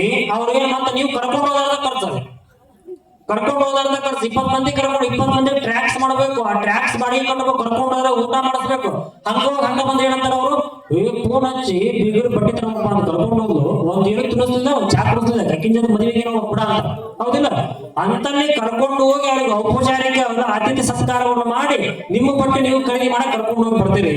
ಇಂತ ಶಿವಾನುಭವ ಕಾರ್ಯಕ್ರಮದಾಗ ಏನೂ ಖರ್ಚು ಮಾಡೋದು ಇರಂಗಿಲ್ಲ, ಸುಮ್ಮನೆ ಕರ್ಕೊಂಡು ಬರ್ಬೇಕು. ಇಲ್ಲಿ ಏನ ಖರ್ಚು ಮಾಡ್ಬೇಕಪ್ಪ ಅಂದ್ರ ನಿಮ್ಮ ಕೆಟ್ಟತನವನ್ನ ಖರ್ಚನ್ನ ಇಲ್ಲಿ ಅಜ್ಜನ ಪಾದಕ್ಕೆ ಹಾಕಿ ಒಳ್ಳೆ ವಿಚಾರಗಳನ್ನ ನಿಮ್ಮ ಮನೆಗೆ ಕೊಂಡೊಯ್ಯಿ ಹೋಗ್ತಕ್ಕಂಥ ಒಂದು ಕಾರ್ಯಕ್ರಮವೇ ಶಿವಾನುಭವದ ಕಾರ್ಯಕ್ರಮ ಇರ್ತದೆ. ಹಾಗಾಗಿ ಇಲ್ಲಿ ಇಲ್ಲಿ ಕಳ್ಕೊಳ್ಳೋದೇನೂ ಇಲ್ಲ. ಮದುವೆಗೆ ಹೋದ್ರಪ್ಪ ಅಂತಂದ್ರ ನಿಮ್ಮ ಮಕ್ಳು ಇರ್ತಕ್ಕಂಥ ಮಕ್ಕಳನ್ನ ಕಳ್ಕೊಂತೀರಿ. ಸತ್ತಿಗೆ ಹೋದ್ರಪ್ಪ ಅಂದ್ರೆ ಕೈಯಾಗ ತಗೊಂಡೋಗಿರ್ತಕ್ಕಂಥ ಕೈಚೀಲವನ್ನ ಕಳ್ಕೊಂತೀರಿ. ಸಿನಿಮಾ ನೋಡಕ್ ಹೋದ್ರಪ್ಪ ಅಂದ್ರ ನಿಮ್ಮನ್ನ ನೀವು ಕಳ್ಕೊಂತೀರಿ. ಇಂಥ ಕೊಟ್ಟೂರು ಸ್ವಾಮಿ ಮಠಕ್ಕೆ ಶಿವಾನುಭವ ಕಾರ್ಯಕ್ರಮ ಬಂದ್ರ ಇಲ್ಲಿ ಕಳ್ಕೊಳ್ಳೋದೇನೂ ಇಲ್ಲ, ನಿಮ್ಮನ್ನ ನೀವು ತಿಳ್ಕೊಳ್ಳೋದು ಅಂತಕ್ಕಂಥದ್ದು ಇದೆ ಅಂತಕ್ಕಂಥ ಮಾತನ್ನ ಹೇಳಕ್ ಇಷ್ಟಪಡ್ತಿದ್ದೇನೆ. ಹಾಗಾಗಿ ಪ್ರತಿ ಹುಣ್ಣಿಮೆಗೆ ನೀವೆಲ್ಲರೂ ಈ ಶಿವಾನುಭವ ಕಾರ್ಯಕ್ರಮಕ್ಕೆ ಬರ್ಬೇಕಾಗಿದೆ. ಹಾಗಾಗಿ ನೀವೆಲ್ಲರೂ ಸಹಿತ ಈ ಒಂದು ಕಾರ್ಯಕ್ರಮಕ್ಕ ತಪ್ಪದೇ ಈ ಒಂದು ಕಾರ್ಯಕ್ರಮಕ್ಕೆ ಬರಬೇಕು ಅಂತಕ್ಕಂಥ ಮಾತನ್ನ ಈ ಒಂದು ವೇದಿಕೆಯಲ್ಲಿ ತಿಳಿಸ್ತಾ, ಮತ್ತೊಂದು ಹೇಳ್ತಕ್ಕಂಥ ವಿಶೇಷ ಏನಂದ್ರ, ನಾವು ಶಿವಾನುಭವ ಕಾರ್ಯಕ್ರಮ ಕೊಟ್ಟರು ಸಂಬಂಧದಾಗ ಮಾಡ್ತೀವಿ ಅಂತ ಹೇಳಿದಾಗ ನಮ್ಮ ಸೊಂದೂರಿನಲ್ಲಿ ಇರ್ತಕ್ಕಂಥ KS ನಾಗರತ್ನಮ್ಮ ಅಂತಕ್ಕಂಥವ್ರು ಈ ಕಾರ್ಯಕ್ರಮಕ್ಕೆ ಏನೇನು ಬೇಕು ಎಲ್ಲ ಸಾಮಗ್ರಿಗಳ ಸೇವೆಯನ್ನು ಮಾಡ್ಯಾರ. 5 ಲಕ್ಷ ರೂಪಾಯಿ ಖರ್ಚು ಮಾಡಿ 5 ಲಕ್ಷ ರೂಪಾಯಿ ಸಂಪೂರ್ಣ ಸೇವೆಯನ್ನು ಮಾಡಿದಾರ. ಅವರಿಗೊಂದು ಜೋರಾಗಿ ಚಪ್ಪಾಳೆ ಹೊಡೆರಿ. ಈ ಮೈಕ್ ಸಿಸ್ಟಮ್ ಇಂದ ಹಿಡಿದು ಇನ್ನ ಮುಂದಿನ ವಾರ 250 ಚೇರ್ ಬರ್ತಾವು, ಟೇಬಲ್ ಬರ್ತಾವು, ಆ ಸೇವೆಯನ್ನು ಮಾಡಿದಾರ. ಈ ಪಾತ್ರೆ ಸಾಮಾನು ಸೇವೆಯನ್ನ ಉಣ್ಣಾಗ ನಮಗೆ ತಟ್ಟೆಯಿಂದ ಹಿಡಿದು 1 ಕ್ವಿಂಟಾಲ್ ಡಬ್ಬಿವರೆಗೂ ಬೇಕಾಗಿರ್ತಕ್ಕಂಥ ಅಗತ್ಯ ಸಾಮಗ್ರಿ ಸೇವೆಯನ್ನ ಎಲ್ಲ ಸೇವೆಯನ್ನ ಸಹಿತ ನಮ್ಮ KS ನಾಗರತ್ನಮ್ಮ ಅಂತಕ್ಕಂಥವ್ರು ಸುಂದೂರಿನವರು ಮಾಡಿದಾರ. ಅವರಿಗೂ ಸಹಿತ ಕೊಟ್ಟೂರೇಶನ್ ಆಶೀರ್ವಾದ ಸದಾಕಾಲ ಇರಲಿ ಅಂತಕ್ಕಂಥ ಮಾತನ್ನು ಹೇಳಿ, ಇನ್ನ ಪ್ರಸಾದವನ್ನು ಮಾಡ್ತಾ ಇರ್ತಕ್ಕಂಥ ಸಂದರ್ಭದವರು ಶಿವಾನುಭವ ಕಾರ್ಯಕ್ರಮಕ್ಕೆ ಹಿಂಗ್ ಮಾಡ್ತೀವಿ ಅಂತಂದಾಗ ಮೀಟಿಂಗ್ ಕರೆದಾಗ ಇಲ್ಲಿ ಕುಂತಿರತಕ್ಕಂಥ ಎಲ್ಲ ಯಜಮಾನರು ಮೊದಲನೇ ಶಿವಾನುಭವ ನಮ್ದಿರ್ಲಿ, 2ನೇ ಶಿವಾನುಭವ ನಮ್ದಿರ್ಲಿ ಅಂತ ತಿಳ್ಕೊಂಡು ಈಗಾಗಲೇ 9 ತಿಂಗಳ ಶಿವಾನುಭವದ ಜವಾಬ್ದಾರಿ ಪ್ರಸಾದ ಸೇವೆಯನ್ನ ಎಲ್ಲಾ ಸದ್ಭಕ್ತರು ಮಾಡಿದಾರ. ಹಾಗಾಗಿ ಒಂದೊಂದು ಶಿವಾನುಭವಕ್ಕೆ ಒಬ್ಬೊಬ್ಬರು ಸೇವೆ ಇರ್ತದ, ಅವ್ರಿಗೆ ವರ್ಷಕ್ಕೊಮ್ಮೆ ಪಾಳೆ ಬರ್ತದ. ಇವತ್ತು ಮಾಡಿದ ಚಾರಣ ಆನಂದನವರು ಮತ್ತೆ ಮುಂದಿನ ವರ್ಷ ಈ ಶಿವಾನುಭವಕ್ಕೆ ಮತ್ತೊಳ್ಳೆ ಸೇವೆ ಮಾಡ್ಬೋದು. ಹೀಗ ವರ್ಷದ 12 ಶಿವಾನುಭವ ಕಾರ್ಯಕ್ರಮ ನಡೀತಾವು. ಅದ್ರಾಗ ನಮ್ಮ ಕುರುಗೋಡ 11 ನಡೀತಾವ. ಯಾಕಪ್ಪ ಅಂದ್ರ ಒಂದು ಹುಣ್ಣಿಮೆಯ ದಿನ ನಮ್ಮ ದೊಡ್ಡ ಬಸವೇಶ್ವರ ಜಾತ್ರಾ ಮಹೋತ್ಸವ ಇರ್ತದ. ಹಾಗಾಗಿ ಅವತ್ತಿನ ದಿನ ಶಿವಾನುಭವ ಗ್ಯಾಪ್ ಆಗುತ್ತ. ಹಿಂಗಾಗಿ 11 ಶಿವಾನುಭವದ ಸೇವೆಯನ್ನ, ದಾಸೋಹ ಸೇವೆಯನ್ನ ಎಲ್ಲಾ ಸದ್ಭಕ್ತರು ಮಾಡಿದಾರ. ಹಿಂಗಾಗಿ ದಾಸೋಹ ಸೇವೆ ವಹಿಸ್ಕೊಂಡಿರ್ತಕ್ಕಂಥ ಎಲ್ಲ ಸದ್ಭಕ್ತರಿಗೂ ಒಳ್ಳೆಯದಾಗ್ಲಿ. ಹಾಗಾಗಿ ಇಂದಿನ ಈ ಒಂದು ಕಾರ್ಯಕ್ರಮಕ್ಕ ಸೇವೆಯನ್ನು ಮಾಡಿರ್ತಕ್ಕಂಥ ಸದ್ಭಕ್ತರಿಗೆ ಒಳ್ಳೆಯದಾಗ್ಲಿ. ಇನ್ನು ಮುಂದುವರೆದು ಈ ದಾಸೋಹ ಸೇವೆ ಮಾಡಿದ ಮೇಲೆ ನೀವೆಲ್ಲರಿಗೂ ಕುಡಿಯಕ್ಕೆ ಫಿಲ್ಟರ್ ನೀರು ಬೇಕಲ್ಲ, ಮತ್ತೆ ಫಿಲ್ಟರ್ ನೀರು ಒಂದಂದ್ರಲ್ಲ, ಅದ್ರಾಗ ತಂಪು ಪಾನೀಯ ಕೊಡಿಸ್ಬೇಕಂತ ತಿಳ್ಕೊಂಡು ನಮ್ಮ ಕುರುಗೋಡ್ ನಗರದ ಸದ್ಭಕ್ತರಾಗಿರ್ತಕ್ಕಂಥ ನಾಡಗೌಡರು ರವೀಂದ್ರ ಗೌಡರು ಅವರು ಯಾರಿಗೆ ಹೇಳಬೇಡ್ರಿ ಅಪ್ಪ ನಾ ಮಾಡ್ತಕ್ಕಂಥ ಸೇವೆಯನ್ನ ದಯಮಾಡಿ ಹೇಳ್ಬೇಡ್ರಿ, ನಾ ಸೇವೆ ಮಾಡ್ತೀನಿ. ಅದು ವರ್ಷ ಶಿವಾನುಭವ ಮಾಡ್ತಿರ್ತೀವಿ ಮಾಡ್ರಿ, ಪ್ರತಿ ವರ್ಷ ಶಿವಾನುಭವಕ್ಕೆ ನೀರಿನ ವ್ಯವಸ್ಥೆಯನ್ನು ನಾಡ ಮಾಡ್ತೀನಿ ಅಂತ ತಿಳ್ಕೊಂಡು ಸೇವೆ ಮಾಡಿದಾರ. ಅವ್ರು ಮಾಡ್ತಕ್ಕಂಥ ಜಗದ್ಗುರು ಕೊಟ್ಟೂರೇಶನ್ ಆಶೀರ್ವಾದ ಇರ್ಲಿ ಅಂತಕ್ಕಂಥ ಭಾವವನ್ನು ಹೇಳ್ತಾ, ಮತ್ತ ಅವರಿವರೆನ್ನದೇ ಈ ಎಲ್ಲಾ ಕಾರ್ಯಕ್ರಮಗಳಿಗೆ ಸೇವೆಯನ್ನು ಮಾಡ್ತಾ ಬಂದಿದ್ದಾರೆ. ಈ ಎಲ್ಲಾ ಮಾಹಿತಿ ಸೇವೆಯನ್ನ ನಮ್ಮ ವೆಂಕಟೇಶನ್ ಅವರು, ನಮ್ಮ ಇಲ್ಲಿರ್ತಕ್ಕಂಥ ಎಲ್ಲ ಸಿಬ್ಬಂದಿಯವರು ಸಾಯಂಕಾಲದಿಂದ ಬೆಳಿಗ್ಗೆಯಿಂದ ಈ ಎಲ್ಲ ಸ್ವಚ್ಛತೆ ಸೇವೆಯನ್ನ ನಮ್ಮ ಜ್ಞಾನಮೂರ್ತಿ ಇಟ್ಕೊಂಡು ನಮ್ಮ ಅಂಬರೀಷನ್ನ ಕರ್ಕೊಂಡು ಅವರೆಲ್ಲ ಕರ್ಕೊಂಡು ಸೇವಾ ಮಾಡಿಸಿದಾರ. ನಮ್ಮ ಗದಿಗೆ ಪೂಜೆ ಮಾಡ್ತಾ ಇರ್ತಕ್ಕಂಥ ನಮ್ಮ ತೋಟಾಯಿ ಸ್ವಾಮಿ ಎಲ್ಲ ಕರ್ಕೊಂಡು ಕ್ಲೀನ್ ಮಾಡಿದಾರ. ಮತ್ತ ಈ ಒಂದು ಕಾರ್ಯಕ್ರಮಕ್ಕೆ ಅಭಿ ಮತ್ತು ನಮ್ಮೆಲ್ಲ ನಮ್ಮ ಕೊಟ್ಟೂರು ಸ್ವಾಮಿ ಮಠದ ಎಲ್ಲ ಯುವಕ ಮಂಡಳಿಯವರು ಬೆಳಿಗ್ಗೆಯಿಂದ ಬುದ್ಧಿ ಯಾವ ತರ ಶಿವಾನುಭವ ಕಾರ್ಯಕ್ರಮ ನಡೆಸಬೇಕ್ರಿ, ಏನೇನೇ ಸೇವಾ ಐತಿ ಹೇಳ ಬುದ್ಧಿ ನಾವೆಲ್ಲ ಕೂಡ್ಕೊಂಡು ಮಾಡ್ತೀವಿ ಅಂತ ತಿಳ್ಕೊಂಡು ಕೊಟ್ಟೂರು ಸ್ವಾಮಿ ಮಠದ ಯುವಕ ಸದ್ಭಕ್ತ ಮಂಡಳಿಯವರು ಕೂಡ್ಕೊಂಡು ಈ ಉಳಿದೆಲ್ಲ ಸೇವೆಯನ್ನು ಮಾಡಿದಾರ. ಮ್ಯಾಟ್ ಹಾಸಿದಾರ, ಸೌಲ್ಬಾಕ್ಸ್ ರೆಡಿ ಮಾಡ್ಯಾರ, ಇಲ್ಲಿ ಬಂದಿರ್ತಕ್ಕಂಥ ಅತಿಥಿಗಳಿಗೆ ಏನೇನು ಸತ್ಕಾರ ಮಾಡ್ಬೇಕಂತೆಲ್ಲ ಸೇವೆಯನ್ನು ಮಾಡಿದಾರ. ಮತ್ತೆ ಇದು ಅಷ್ಟ ಅಲ್ಲದ ಇವತ್ತಿನ ದಿನದ ಉಪನ್ಯಾಸಕರನ್ನು ಕರೆಸಿರ್ತಕ್ಕಂಥ ಆ ಉಪನ್ಯಾಸಕರಿಗೆ ಭಕ್ತಿ ಕಾಣಿಕೆ ಸಮರ್ಪಣೆಯನ್ನ ನಮ್ಮ ತಂಗಿ ಬಸವರಾಜ್ ಅವರು ಸೇವೆಯನ್ನು ಮಾಡಿದಾರ. ಹೀಗ ಅವರಿವರನ್ನದೇ ಎಲ್ಲರೂ ಕುಡ್ಕೊಂಡು ಸೇವೆ ಮಾಡ್ಯಾರ. ಇನ್ ದಾಸೋಹ ಸೇವೆಯಲ್ಲಿ ಅಡಿಗೆ ಮಾಡಿರ್ತಕ್ಕಂಥ ತಾಯಂದಿರು ಅದಾರ. ಇನ್ನೆಲ್ಲಾ ಮುಗಿದ್ಮೇಲೆ ಸ್ವಚ್ಛತೆ ಮಾಡ್ತಕ್ಕಂಥವ್ರು ಅದಾರ. ಇದಕ್ಕ ನಮ್ಮ ಪತ್ರಿಕಾ ಮಾಧ್ಯಮ ಮಿತ್ರರು ಅವರೊಂದು ದೊಡ್ಡ ಸೇವೆ, ಪತ್ರಿಕಾ ಮಾಧ್ಯಮದವರು. ಹೀಗಪ್ಪ ಕೊಟ್ಟರು ಸಹ ಮಾಡಿದಾಗ ಫಂಕ್ಷನ್ ಮಾಡ್ತೀವಿ ಅಂದಾಗ ಅವ್ರು ಬರ್ಲಿ ಬಿಡ್ಲಿ ಅಪ್ಪರ ಏನ್ ಹೇಳಿದ್ರೆ ನಾವು ಒಂದು ಫೋಟೋ ಕಳಿಸ್ಬಿಡ್ರಿ, ವಿಷಯ ಹಾಕ್ಬಿಡ್ರಿ, ನಾವು ತಪ್ಪಿಸೋದಿಲ್ಲ ಅಂತ ತಿಳ್ಕೊಂಡು ಒಂದು ವಾರದಿಂದ ಮೀಟಿಂಗ್ ಮಾಡಿದ್ವಿ. ಅವತ್ತಿನಿಂದ ಹಿಡಿದು ಇವತ್ತಿನವರೆಗೂ ಸಹಿತ ದಿನಾ 2 ಪತ್ರಿಕೆಗಳಾಗಿ ಬರಕತ್ತದ. ಕೊಟ್ಟರು ಸಹ ಮಾಡಿದಾಗ ಶಿವಾನುಭವ ಕಾರ್ಯಕ್ರಮ ಇದ್ದಂತ ದಿನಾ ಬರಕತ್ತದಿ. ಹಂಗೆ ಇಟ್ಕೊಂಡು ನಮ್ಮ ಪತ್ರಿಕಾ ಮಾಧ್ಯಮದವರು ಆಗಿರ್ತಕ್ಕಂಥ ನಮ್ಮ ಭೀಮಣ್ಣವರು, ವಾಗೇಶಣ್ಣವರು, ನಮ್ಮ ಪಂಪಣ್ಣನವರು, ಹೀಗೆ ಅವರಿವರನ್ನದೇ ಇನ್ನೂ ಹಲವಾರು ಜನ 8 ಮಂದಿ ಪತ್ರಿಕಾ ಮಾಧ್ಯಮ ಮಿತ್ರರು ಹೋದಾರ. ನಾವು ಇರ್ಬದಗೌಡರು, ಅವರು ಇವರು ಕಡ್ಲಿ ಅವರು, ಹಿಂಗೆಲ್ಲರೂ ಕುಡ್ಕೊಂಡು ಸೇವೆಯನ್ನು ಮಾಡ್ತಾ ಬಂದಿದ್ದಾರ. ಅವ್ರ ಮೇಲೆ ಸಹಿತ ಜಗದ್ಗುರು ಕೊಟ್ಟೂರೇಶನ್ ಆಶೀರ್ವಾದ ಸದಾಕಾಲ ಇರ್ಲಿ ಅಂತಕ್ಕಂಥ ಭಾವವನ್ನು ವ್ಯಕ್ತಪಡಿಸ್ತಾ, ಇನ್ನ ನಮ್ಮ ಅಕ್ಕಮಳ ತಾಯಂದಿರು ಮತ್ತು ನಮ್ಮ ನೇಕಾರ ಸಮಾಜದ ನೇಕಾರ ಒಕ್ಕೂಟದ ತಾಯಂದಿರು ಕೂಡ್ಕೊಂಡು ಎಲ್ಲಾ ಕೂಡ್ಕೊಂಡು ಅದ್ಭುತವಾಗಿ ಮೆರವಣಿಗೆ ಮಾಡ್ಕೊಂಡು ಬಂದಿದ್ದೀರಿ. ಇನ್ನೂ ಹೆಚ್ಚೆಚ್ಚಿನ ಸಂಖ್ಯೆಯಲ್ಲಿ ಯಾಕಪ್ಪ ನಿಮಗ್ ಒತ್ತು ಕೊಟ್ಟು ಹೇಳ್ತೀನಿ, ಹೆಣ್ಮಕ್ಳಿಗೆ ಒತ್ತು ಕೊಟ್ಟು ಹೇಳ್ತೀವಿ ಅಂದ್ರ ನೀವೊಂಥರ ರೇಡಿಯೋ ಇದ್ದಂಗ, ಪ್ರಸಾರ ಮಾಧ್ಯಮ ಒಂದು ನೀವ ನೆನಪಿಟ್ಕೊಳ್ರಿ. ಓಣ್ಯಾಗ ಅಂತ ಏನಾರ ಘಟನೆ ಆಗಿತ್ತಪ್ಪ ಅಂದ್ರ ಅದನ್ನ ಓಣಿಗೆ ಮುಟ್ಟಿಸಿ ಊರಿಗೆ ಮುಟ್ಟಿಸ್ತಕ್ಕಂಥ ಜವಾಬ್ದಾರಿ ನಿಮ್ದಿರ್ತದೆ. ಯಾಕೆ ನಿಮ್ದಿರುತ್ತಪ್ಪ ಏನ್ ಮಾಡ್ತೀರಿ, ಬಾಯಿ ಗೊತ್ತಾಗ ಹಿಂಗ್ ಶರೀರ ಮೇಲೆ ಹಾಕೊಂಡು ಯಾರಿಗೆ ಹೇಳ್ಬೇಡ ಬಾಯಿಗೆ ಹಿಂಗಂತವ ಅವ್ರ ಹಿಂಗಾಗ್ಬಿಡತ್ತಂತ ನಾವ್ ಹೇಳಿದ್ವಿ ಮನೆ ಮಾತಾಡಿದ್ವಿ ಹಿಂಗ ಯಾಕಂದ್ರೆ ಮಾತಾಡಿದ್ವಿ ಹಿಂಗಾಗ್ಬಿಡತ್ತ ಅವ್ರ ಮನ್ಯಾಗ ಅನ್ನೋದು ನಾ ಯಾಕೆ ಹೇಳಂಗಿಲ್ಲವ ನೀ ಯಾರಿಗೆ ಹೇಳ್ಬೇಡ ಅನ್ನೋದು ಇವ ಹೇಳೋದು ಯಾಕೆ ನೀ ಹೇಳ್ಬೇಡ ಮತ್ತ ಅಕ್ಕಿ ಇನ್ನೊಬ್ರಿಗೆ ಹೋಗಿ ಹೇಳೋದು ಅಕ್ಕಿ ಹೇಳೋದು ಹಿಂಗಂತ ಅವಣ ಹಿಂಗಾಗಿದೆ ಅಂತ ಅವಣ ಹೇಳೋದು ಅಕ್ಕಿ ನಮ್ಗೆ ಯಾಕೆ ನಮಗೆ ಯಾಕೆ ಬೇಕವ ಮಾಡ್ದಪ್ಪ ಪಾಡ್ದಪ್ಪ ಎಲ್ಲಾ ಮಾತಾಡ್ಬಿಡೋದು ಕೊನೆಗೆ ನಮ್ಗೆ ಯಾಕೆ ಬೇಕೋ ಮಾಡ್ದಪ್ಪ ಪಾಡ್ದಪ್ಪ ಸುಸುದೆಲ್ಲ ತಿಳಿಸ್ಬಿಟ್ಟು ಲಾಸ್ಟ್ಗೆ ಆ ಮಾತು ಸಮಾಧಾನ ಮಾಡ್ಕೊಂಡ್ಬಿಡುದು ಈಗ ಅಷ್ಟೊಂದು ಅತ್ಯಂತ ವೇಗವಾಗಿ ಪ್ರಸಾರ ಮಾಡ್ತಾ ಇರತಕ್ಕಂಥ ಒಂದು ತಾಯಂದಿರು ಹಿಂಗಾಗಿ ನೀವು ಈ ಶಿವಾನುಭವದ ವಿಚಾರವನ್ನ ಹಿಂಗ್ ಕೊಟ್ಟರು ಸಹ ಮಾಡಿದಾಗ ಶಿವಾನುಭವ ಕಾರ್ಯಕ್ರಮ ಐತಂತವ ಮುಂದಿನ ಸಲ ನಾವು ಹೋಗೋಣ ಅಲ್ಲಿ ಚುಲೋತ್ನಾಗ ಶಿವಾನುಭವ ನಡೀತಿದ್ದಂತ ಮತ್ತೆ ಲಾಸ್ಟಿಗೆ ಪ್ರಸಾದ ವ್ಯವಸ್ಥೆ ಇರ್ತದಂತ ಹೋಗಿ ಪ್ರಸಾದ ಮನೆಗೆ ಹೋಗುವಂತ ಮುಂದಿನ ಸಲ ಹುಣ್ಣಿಮೆಯಿಂದ ನಿಮ್ಮ ಮನ್ಯಾಗ ಹೇಳ್ಬಿಡು ನಿನ್ನ ಮಕ್ಕಳಿಗೆ ನಿನ್ನ ಯಜಮಾನಿಗೆ ಎಲ್ಲ ಹೇಳ್ಬಿಡು ಮುಂದಿನ ಸಲ ಹುಣ್ಣಿಮೆ ಬಂತಪ್ಪ ಅಂದ್ರ ರಾತ್ರಿ ಪ್ರಸಾದ ಕೊಟ್ಟರು ಸಹ ಮಾಡದಾಗಿರ್ತತಿ ಒಲೆ ಹಚ್ಚಂಗಿಲ್ಲ ಎಲ್ಲರೂ ಮಠಕ್ಕೆ ಬರ್ರಿ ಅಂತ ಹೇಳ್ಬಿಡು ಅಂತ ಎಲ್ಲರಿಗೆ ತಿಳಿಸು ನೀವು ತಿಳಿದಿಲ್ಲ ಹಿಂಗೆಲ್ಲ ಹೇಳ್ಕೊಂಡು ಮುಂದಿನ ಸಲ ಶಿವಾನುಭವಕ್ಕ ಇನ್ನೂ ಹೆಚ್ಚಿನ ಸಂಖ್ಯೆಯಲ್ಲಿ ತಾಯಂದಿನ ಕರ್ಕೊಂಡು ಬರ್ಬೇಕಂತ ವ್ಯವಸ್ಥೆಯನ್ನು ಅಕ್ಕನ ಮಾಡೋದವ್ರು ಮಾಡ್ರಿ ಅಂತಕ್ಕಂಥ ಮಾತನ್ನ ಹೇಳ್ತಾ ಆ ಅಕ್ಕ ಮಹಾದೇವಿಯ ಘನ ವೈರಾಗ್ಯ ನಮ್ಮೆಲ್ಲರಿಗೂ ಬರ್ಬೇಕು. ಅವಳ ಚರಿತ್ರೆಯನ್ನು ನಾವು ಹೇಳ್ಬೇಕಂತ ಅನ್ಕೊಂಡಿದ್ರೆ ಟೈಮ್ ಭಾಳ ಆಗೈತಿ. ನಿಮ್ಗೆಲ್ಲ ವಚನದ ಮೂಲಕ ತಿಳಿಸಿದಾರ. ಅಕ್ಕನ ಜೀವನ ಅಂತಂದ್ರ ಸುಖಮಯವಾಗಿರ್ತಕ್ಕಂಥ ಜೀವನ ಅಲ್ಲ ಅಂತಕ್ಕಂಥ ಒಂದ ಅರ್ಥ ಮಾಡ್ಕೋಬೇಕು ನಾವೆಲ್ಲರೂ. ಲೌಕಿಕವಾಗಿರ್ತಕ್ಕಂಥ ಜೀವನ ಸುಖಮಯವಾಗಿದ್ದಿಲ್ಲ, ಅಧ್ಯಾತ್ಮದ ಜೀವನ ಅತ್ಯಂತ ಆನಂದವಾಗಿರ್ತಕ್ಕಂಥ ಜೀವನ ಅಕ್ಕನದಾಗಿತ್ತು ಅಂತಕ್ಕಂಥದ್ದು ನಾವು ಅರ್ಥ ಮಾಡ್ಕೊಳ್ಬೇಕು. ಒಂದು ಸಣ್ಣ ವಚನ ಏನಪ್ಪಾ ಅಂತಂದ್ರೆ ಏನ್ ಅಕ್ಕ ಮಾದೇವಿ ಕೇಳ್ತಾರ ಅಂತಂದ್ರ ಎಂಥ ಕಷ್ಟ ಪರಮಾತ್ಮ ಕೊಡ್ಬೇಕನಿ ಅಂತ ಕೇಳ್ತಾರ.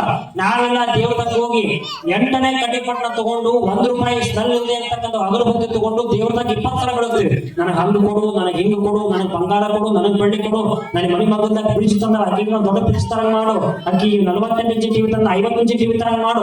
ಅದು ದೇವ್ರ ತಾಕ ಅದು ಸ್ಮೆಲ್ ಇಲ್ಲದೆ ಇರ್ತಕ್ಕಂಥ ಉದುರಿ ಕಡೆ ತಗೊಂಡು ಬಿಡುತ್ತೆ ನಾವು 20 ಸಲ. ಹೌದಿಲ್ಲ? ನೋಡ್ರಿ ಅಕ್ಕ ಮಹಾದೇವಿ ಇಂತಾವೇನೂ ಕೇಳಿಲ್ಲ. ಅಕ್ಕಿ ಏನ್ ಕೇಳಿದಪ್ಪ ಅಂದ್ರ ಎಂಥ ಒಂದು ವಿಚಾರ ಕೇಳ್ತಾವ ಅಂದ್ರ, ಎಂಥ ಕಷ್ಟದ ಬದುಕನ್ನು ಕೇಳ್ತಾವ ಅಂದ್ರ ಮನೆ ಮನೆ ತಪ್ಪದೆ ಕೈಯೊಡ್ಡಿ ಬೇಡುವಂತೆ ಮಾಡಯ್ಯ ಕೇಳ್ತಾಳ. ಒಬ್ರು ಕೇಳ್ತಾರಕಿನ ಅಲ್ಲವಾ ನೀನ್ ಹಸಿ ಮಾತಪ್ಪ ಅಂದ್ರೆ ಹೆಂಗ ಮಾಡ್ತೀನಿ ಅಂತ ಕಷ್ಟದ ಬದುಕನ್ನು ಹೆಂಗ್ ನಡೆಸ್ತಾ ಅಂತ ಕೇಳಿದಾಗ ನಾನು ದೇವರದಾಗ ಏನ್ ಕೇಳ್ತೀನಿ ಅಂತ ಹೇಳ್ತಾಳ. ಏನಂತ ಹೇಳ್ತಾಳ? ಮನೆ ಮನೆ ತಪ್ಪದೆ ಕೈಯೊಟ್ಟಿ ಬೇಡುವಂತೆ ಮಾಡಯ್ಯ, ಮನೆಯವರು ನೀಡಿದಡೆ ಕೆಳಕ್ಕೆ ಬೀಳುವಂತೆ ಮಾಡಯ್ಯ. ಮೊದಲನೇದಾಗಿ ಮನೆ ಮನೆ ತಪ್ಪದೆ ಬೇಡಕ್ ಹೋಗು, ಬೇಡಕ್ ಹೋದಾಗ ಮನೆಯವರು ನೀಡದಂತೆ ಮಾಡಯ್ಯ ಅಂತ ಹೇಳ್ತಾರೆ. 2ನೇ ಲೈನ್ಯಾಗ ಮನೆಯವರು ನೀಡಬಾರ್ದು, ನನಗ ಕೇಳಿದ ತಕ್ಷಣ ನೀಡಬಾರ್ದು. ಅವರು ಅಪ್ಪಿ ತಪ್ಪಿ ನೀಡಿದ್ರ ಅಂದ್ರ ನೀಡಿದೊಡೆ ನೆಲಕ್ಕೆ ಬೀಳುವಂತೆ ಮಾಡಯ್ಯ ಅಂತ ಹೇಳ್ತಾವ ಅಕ್ಕ ಮಾದೇವಿ. ಅಪ್ಪಿ ತಪ್ಪಿ ನೀಡಕ್ ಬಂದ್ರ ನಾ ಹಿಂಗೇನ್ ತಗೊಳಕ್ ಹೋದ್ನಪ್ಪ ಅಂದ್ರೆ ಕೈ ತಪ್ಪಿ ನೆಲಕ್ಕೆ ಬಿಡ್ಬೇಕು, ಕೆಳಕ್ಕೆ ಬೀಳುವಂತೆ ಮಾಡಯ್ಯ. ಬಿದ್ದೊಡೆ ನಾನೆತ್ತಿಕೊಂಬುದಕ್ಕಿಂತ ಮೊದಲು ಶುನಕ ಬಂದು ಎತ್ತಿಕೊಂಬಂತೆ ಮಾಡಯ್ಯ ಚನ್ನಮಲ್ಲಿಕಾರ್ಜುನ ಅಂತಕ್ಕಂಥ ಮಾತನ್ನ ಅಕ್ಕ ಮಾದೇವಿ ಹೇಳ್ತಾವ. ನೋಡ್ರಿ ಏನಂತ ಹೇಳ್ತಾಳ? ನನಗ್ ಹಸಿವಾತಪ್ಪ ಅಂದ್ರೆ ನಾನು ಭಿಕ್ಷಾಟನೆ ಮಾಡಕಂತ, ನನಗ ಭಿಕ್ಷೆ ಬೇಡಕಂತ ಹಂಗ ಆಹಾರ ಕೊಡಬೇಡ, ಸುಖವಾಗಿರ್ತಕ್ಕಂಥ ಬದುಕಿ ದೇಹ ಕೊಡಬೇಡ.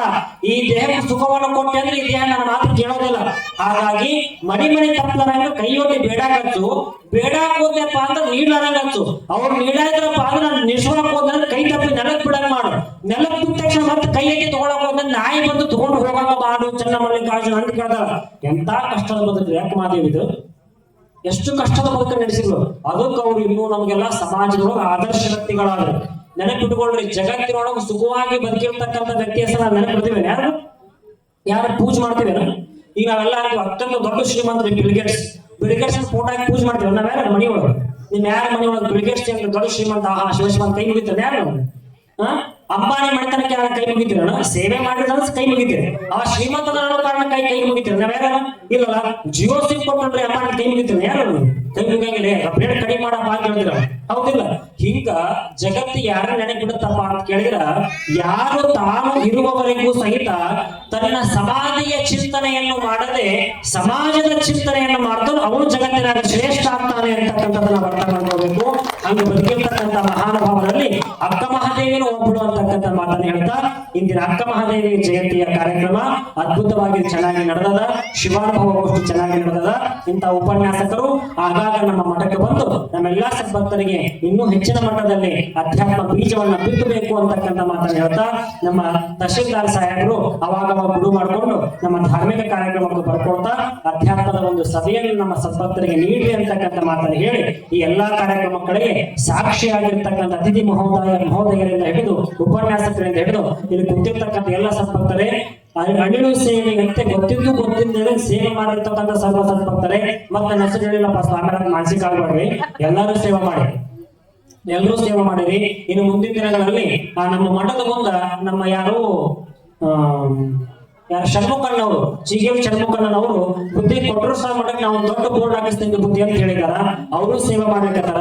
ಇದಕ್ಕೊಂದಿಷ್ಟು ಇವತ್ತೆಲ್ಲ ಲೈಟಿನ ಸೇವೆ ಮಾಡಿ ಒಂದಿಷ್ಟು ಲೈಟ್ ಕೊಡ್ಸಾರ. ಅವರು ಹಂಗೆಲ್ಲ ಸೇವೆ ಮಾಡಿದಾರ. ಹಿಂಗ ಅವರಿವರಲ್ಲದೆ ಎಲ್ಲ ಸೇವೆಯನ್ನು ಮಾಡಿರ್ತಕ್ಕಂಥ ಮಾಧ್ಯಮ ಮಿತ್ರರು ಹಾಗೂ ನಮ್ಮ ಕುರುಗೋಡು ಅಂತಕ್ಕಂಥ ಒಂದು ಚಾನಲ್ ತೆಗೆದಿರ್ತಕ್ಕಂಥ ನಮ್ಮ ಗಣೇಶ್ ಅವರು, ಹಿಂಗ ಅವರಿವರಲ್ಲದೆ ಈ ಎಲ್ಲ ಸೇವೆಯನ್ನು ಮಾಡಿರ್ತಕ್ಕಂಥ ಸರ್ವ ಸದ್ಭಕ್ತರೇ, ಈ ಎಲ್ಲಾ ವ್ಯವಸ್ಥೆ ಮಾಡ್ತಾ ಇರ್ತಕ್ಕಂಥ ನಮ್ಮ ಮಠದ ಎಲ್ಲ ಸೇವಾ ಕೈಕರ್ಯ ಮಾಡ್ತಾ ಇರ್ತಕ್ಕಂಥ ಯುವಕ ಮಿತ್ರರೇ ಹಾಗೂ ಬೆಳಗ್ಗೆಯಿಂದ ಸಾಯಂಕಾಲದವರೆಗೂ ಶ್ರಮವಹಿಸಿ ಸೇವೆ ಮಾಡಿರ್ತಕ್ಕಂಥ ಸರ್ವ ಸದ್ಭಕ್ತರಿಗೂ ಸಹಿತ ಆ ಕೊಟ್ಟೂರೇಶನ್ ಆಶೀರ್ವಾದ ಇರಲಿ. ಇವತ್ತಿನ ದಿನ ಗೆರಕಿ ಹಾಲಿಂದ ನಮ್ಮ ಹಿರಿಯರಾಗಿರ್ತಕ್ಕಂಥ ನಮ್ಮ ಯಾರು ತಿಮ್ಮಣ್ಣಗೌಡ, ಹಳ್ಳಿ ತಿಮ್ಮಣ್ಣಗೌಡರು ಬಂದಿದ್ದಾರ, ಅವ್ರ ಕುಟುಂಬ ಬಂದಿದ್ದಾರ. ಅವ್ರ ಮನೆತನಕ್ಕೂ ಒಳ್ಳೇದಾಗ್ಲಿ ಅಂತಕ್ಕಂಥ ಮಾತನ್ನ ಹೇಳ್ತಾ, ಬಾದನಹಟ್ಟಿಯಿಂದ ಬಂದಾರ, ಯಲ್ಲಾಪುರದಿಂದ ಬಂದಾರ, ಮುಷ್ಟಗಟ್ಟಿ, ಹಿಂಗೆ ನಮ್ಮ ಒಳ್ಳೆ ಒದ್ದಟ್ಟಿಯಿಂದ, ಹೀಗೆ ಹಲವಾರು ಗ್ರಾಮದಿಂದ ಬಂದಾರ, ಮದುವೆಯಿಂದ ನಮ್ಮ ಕುಮಾರಸ್ವಾಮಿ ಅವರು, ಹೀಗೆಲ್ಲ ಹಲವಾರು ಗ್ರಾಮಗಳಿಂದ ಸದ್ಭಕ್ತರು ಬಂದಿದ್ದಾರ. ಎಲ್ಲರ ಮನೆತನದ ಮೇಲೂ ಸಹಿತ ಕೊಟ್ಟೂರೇಶನ ಆಶೀರ್ವಾದ ಇತ್ತು. ನೀವು ಕೊನೆಯದಾಗಿ ಏನ್ ಮಾಡ್ಬೇಕಂದ್ರ, ಈ ಶಿವಾನುಭವ ಮುಗಿದ ಮೇಲೆ ನೀವೆಲ್ಲರೂ ಪ್ರಸಾದ ಮಾಡಬೇಕಾದಾಗ ಶಾಂತ ರೀತಿಯಿಂದ ಕುಳಿತುಕೊಂಡು ಪ್ರಸಾದ ಮಾಡ್ಬೇಕು. ಇದು ಬಫೆ ಸಿಸ್ಟಮ್ ಅಲ್ಲ. ನೀವು ಟೇಬಲ್ ಮೇಲೆ ನೀಡಾಕ ಹೋಗ್ಬೇಡ. ಎಲ್ಲರಿಗೂ ಕುಂತ ನೀಡಬೇಕು. ಎಲ್ಲರೂ ಕುಂದ್ರಿಸಿ, ಮಠ ಅಂದ್ರೆ ಇದು ಬಫೆ ಸಿಸ್ಟಮ್ ಮಾಡ್ತಕ್ಕಂಥದ್ದಲ್ಲ. ನಿಂತು ಊಟ ಮಾಡಿದ್ರಪ್ಪ ಅಂದ್ರೆ ಅದು ಊಟ ಆಗತ್ತ, ಪ್ರಸಾದ ಆಗಂಗಿಲ್ಲ. ನೋಡ್ರಿ, ಮನುಷ್ಯನಿಗೆ ಸಂಸ್ಕಾರ ಕೊಟ್ರ ರಾಕ್ಷಸ ವೃತ್ತಿಗೆ ಹೋಗಿ ದೇವ ವೃತ್ತಿಯಾಗಿ ಮನುಷ್ಯ ದೇವ ಮಾನವಾಗ್ತಾನೆ, ಹೌದಲ್ಲ? ಶಗಣಿಗೆ ಸಂಸ್ಕಾರ ಕೊಟ್ರ, ಆ ಶಗಣಿ ಸುತ್ತ ಸಂಸ್ಕಾರ ಕೊಟ್ರ ಆ ಶಗಣಿ ಹೋಗಿ ಭಸ್ಮ ಆಗತ್ತೆ, ಹೌದಲ್ಲ? ಮಣ್ಣಿಗೆ ಮಡಿಕೆ ಮಾಡ್ತಾ ಇರ್ತಕ್ಕಂಥ ಆ ಮಡಿಕೆಗಾರ ಮಣ್ಣಿಗೆ ಸಂಸ್ಕಾರ ಕೊಟ್ರ ಮಡಿಕೆ ಆಗತ್ತ. ಹಂಗ ಮನುಷ್ಯನ ಊಟ ಮಾಡ್ತಾ ಇರ್ತಕ್ಕಂಥ ಆಹಾರಕ್ಕೆ ಸಂಸ್ಕಾರ ಕೊಟ್ರ ಪ್ರಸಾದ ಆಗತ್ತ. ಆ ಪ್ರಸಾದವನ್ನು ನಿಂತು ತಿನ್ನಬಾರದು, ಕಾಲಾಗಿ ಸ್ಲಿಪ್ಪರ್ ಹಾಕೊಂಡು ತಿನ್ನಬಾರದು. ಕುಳಿತುಕೊಂಡ ಶಾಂತ ರೀತಿಯಿಂದ ಪರಮಾತ್ಮನ ಧ್ಯಾನ ಮಾಡ್ಕೊಂಡನ ಪ್ರಸಾದ ಮಾಡಬೇಕು ಅಂತಕ್ಕಂಥ ವಿಚಾರವನ್ನು ಹೇಳ್ತಾ, ಇನ್ನು ಇದಕ್ಕೆಲ್ಲ ಹಾಸ್ತಕ್ಕಂಥ ಸೇವೆಯನ್ನ, ನಮ್ಮ ಚೇರ್ಸಿ ಸೇವೆಯನ್ನ, ಈ ಎಲ್ಲ ಲ್ಯಾಬ್ ಸೇವೆಯನ್ನ, ಈ ಕುರ್ಚಿ ಸೇವೆಯನ್ನ ನಮ್ಮ ಚಾನಾಳ ಅಮರೇಶನ್ ಅವ್ರು ಮಾಡ್ಯಾರ. ಅವ್ರ ಮೇಲೂ ಸಹಿತ ಅಜ್ಜನ ಆಶೀರ್ವಾದ ಸದಾಕಾಲ ಇರ್ಲಿ ಅಂತಕ್ಕಂಥ ಮಾತನ್ನ ಹೇಳ್ತಾ, ಎಲ್ಲರ ಮೇಲೂ ಕೊಟ್ಟೂರೇಶನ ಆಶೀರ್ವಾದ ಇರಲಿ. ಶಾಂತ ರೀತಿಯಿಂದ ಕುಳಿತುಕೊಂಡು ಪ್ರಸಾದವನ್ನು ಸ್ವೀಕಾರ ಮಾಡ್ರಿ. ಈ ಎಲ್ಲಾ ವಿಚಾರ, ಎಲ್ಲ ವಿಡಿಯೋ ಮಾಡ್ತಕ್ಕಂಥದ್ದನ್ನು ನಮ್ಮ ಕಲ್ಮಠದ ಕುಮಾರ್ ಅವರು ಮಾಡ್ತಾ ಇದ್ದಾರೆ. ಅವ್ರಿಗೂ ಒಳ್ಳೇದಾಗಲಿ ಅಂತಕ್ಕಂಥ ಮಾತನ್ನು ಹೇಳ್ತಾ, ಇಂದಿನ ಕಾರ್ಯಕ್ರಮಕ್ಕೆ ನಿರೂಪಣೆ ಮಾಡಿರ್ತಕ್ಕಂಥ ನಿರೂಪಣೆಕಾರರಾಗಿ ಸದಾಶಿವರ ಮೇಲೂ ಸಹಿತ ಒಳ್ಳೇದಾಗಲಿ. ಟೋಟಲಿ ಕಾರ್ಯಕ್ರಮಕ್ಕೆ ಹಿಂದೆ ನಿಂತುಕೊಂಡು ಸೇವೆ ಮಾಡಿ ಸದ್ಭಕ್ತರಿಗೆ ಒಳ್ಳೇದಾಗಲಿ ಅಂತಕ್ಕಂಥ ಭಾವನೆ ಹೇಳ್ತಾ, ಎಲ್ಲರಿಗೂ ಕೊನೆಯದಾಗಿ ಹೇಳ್ತಕ್ಕಂಥ ಮಾತು ಬಂದ, ನೀವೆಲ್ಲರೂ ಸಹಿತ ಸುಖವಾಗಿ ಬದುಕ್ರಿ. ಗುರುವಿನ ಆಶೀರ್ವಾದದಿಂದ ನಗನಗುತ್ತಾ ಬದುಕ್ರಿ. ಏನ ದುಃಖ ಬರ್ಲಿ, ಏನ ಸುಖ ಬರ್ಲಿ, ಗುರುವಿನ ಪಾದಕ್ಕಾಗಿ ಪ್ರತಿ ತಿಂಗಳ ಶಿವಾನುಭವ ಬಂದು ಒಳ್ಳೆಯವರಾಗ್ಲಿ ಅಂತಕ್ಕಂಥ ಮಾತನ್ನು ಹೇಳಿ ನಮ್ಮ ಶಿವಾನುಭವ ವಿರಾಮ ನೀಡುತ್ತೇವೆ. ಆಶೀರ್ವಚನೆ ವಿರಾಮ ನೀಡುತ್ತೇವೆ. ಶರಣವು ಶರಣಾರ್ಥಿಗಳು.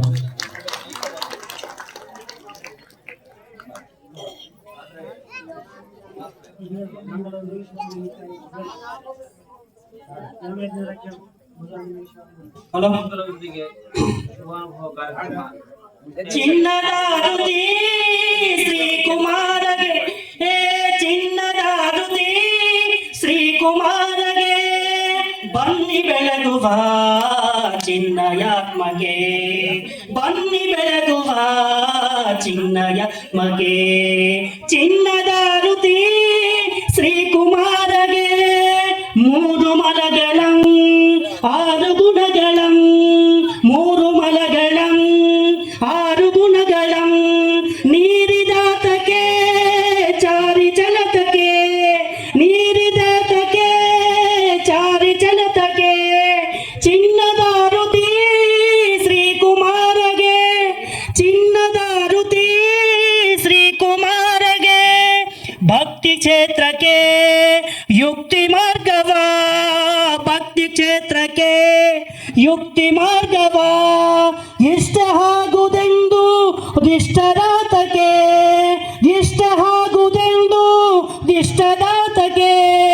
ಚಿನ್ನದ ರುತಿ ಶ್ರೀ ಕುಮಾರಗೆ, ಚಿನ್ನದ ರುತಿ, ಚಿನ್ನದ ರುತಿ, ಚಿನ್ನದ ರುತಿ ಶ್ರೀ ಕುಮಾರಗೆ. ಹರ ಓಂ ಯಶ್ವರಾಮನ ಉಪೋದ್ಯಂ ಯಾದೇವಿ ಸರ್ವಮಂಗಲ ತ್ರಯೋಗ ಸಂಸ್ಕೃತಂ ಸಂಸ್ಕೃತೋ ಜಯ ಮಂಗಲಂ, ಜಯ ಮಂಗಲಂ, ಜಯ ನಮೋ ಪಾರ್ವತಿ ಶಿವ. ಹರ ಹರ ಮಹಾದೇವ.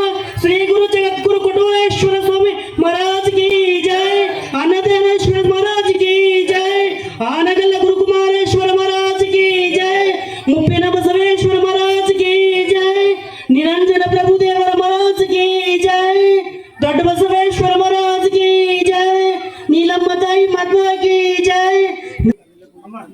ಇಲ್ಲಿ ಕೂಡ ಅಪೋಸಿಟ್ ಕೊಟ್ಟು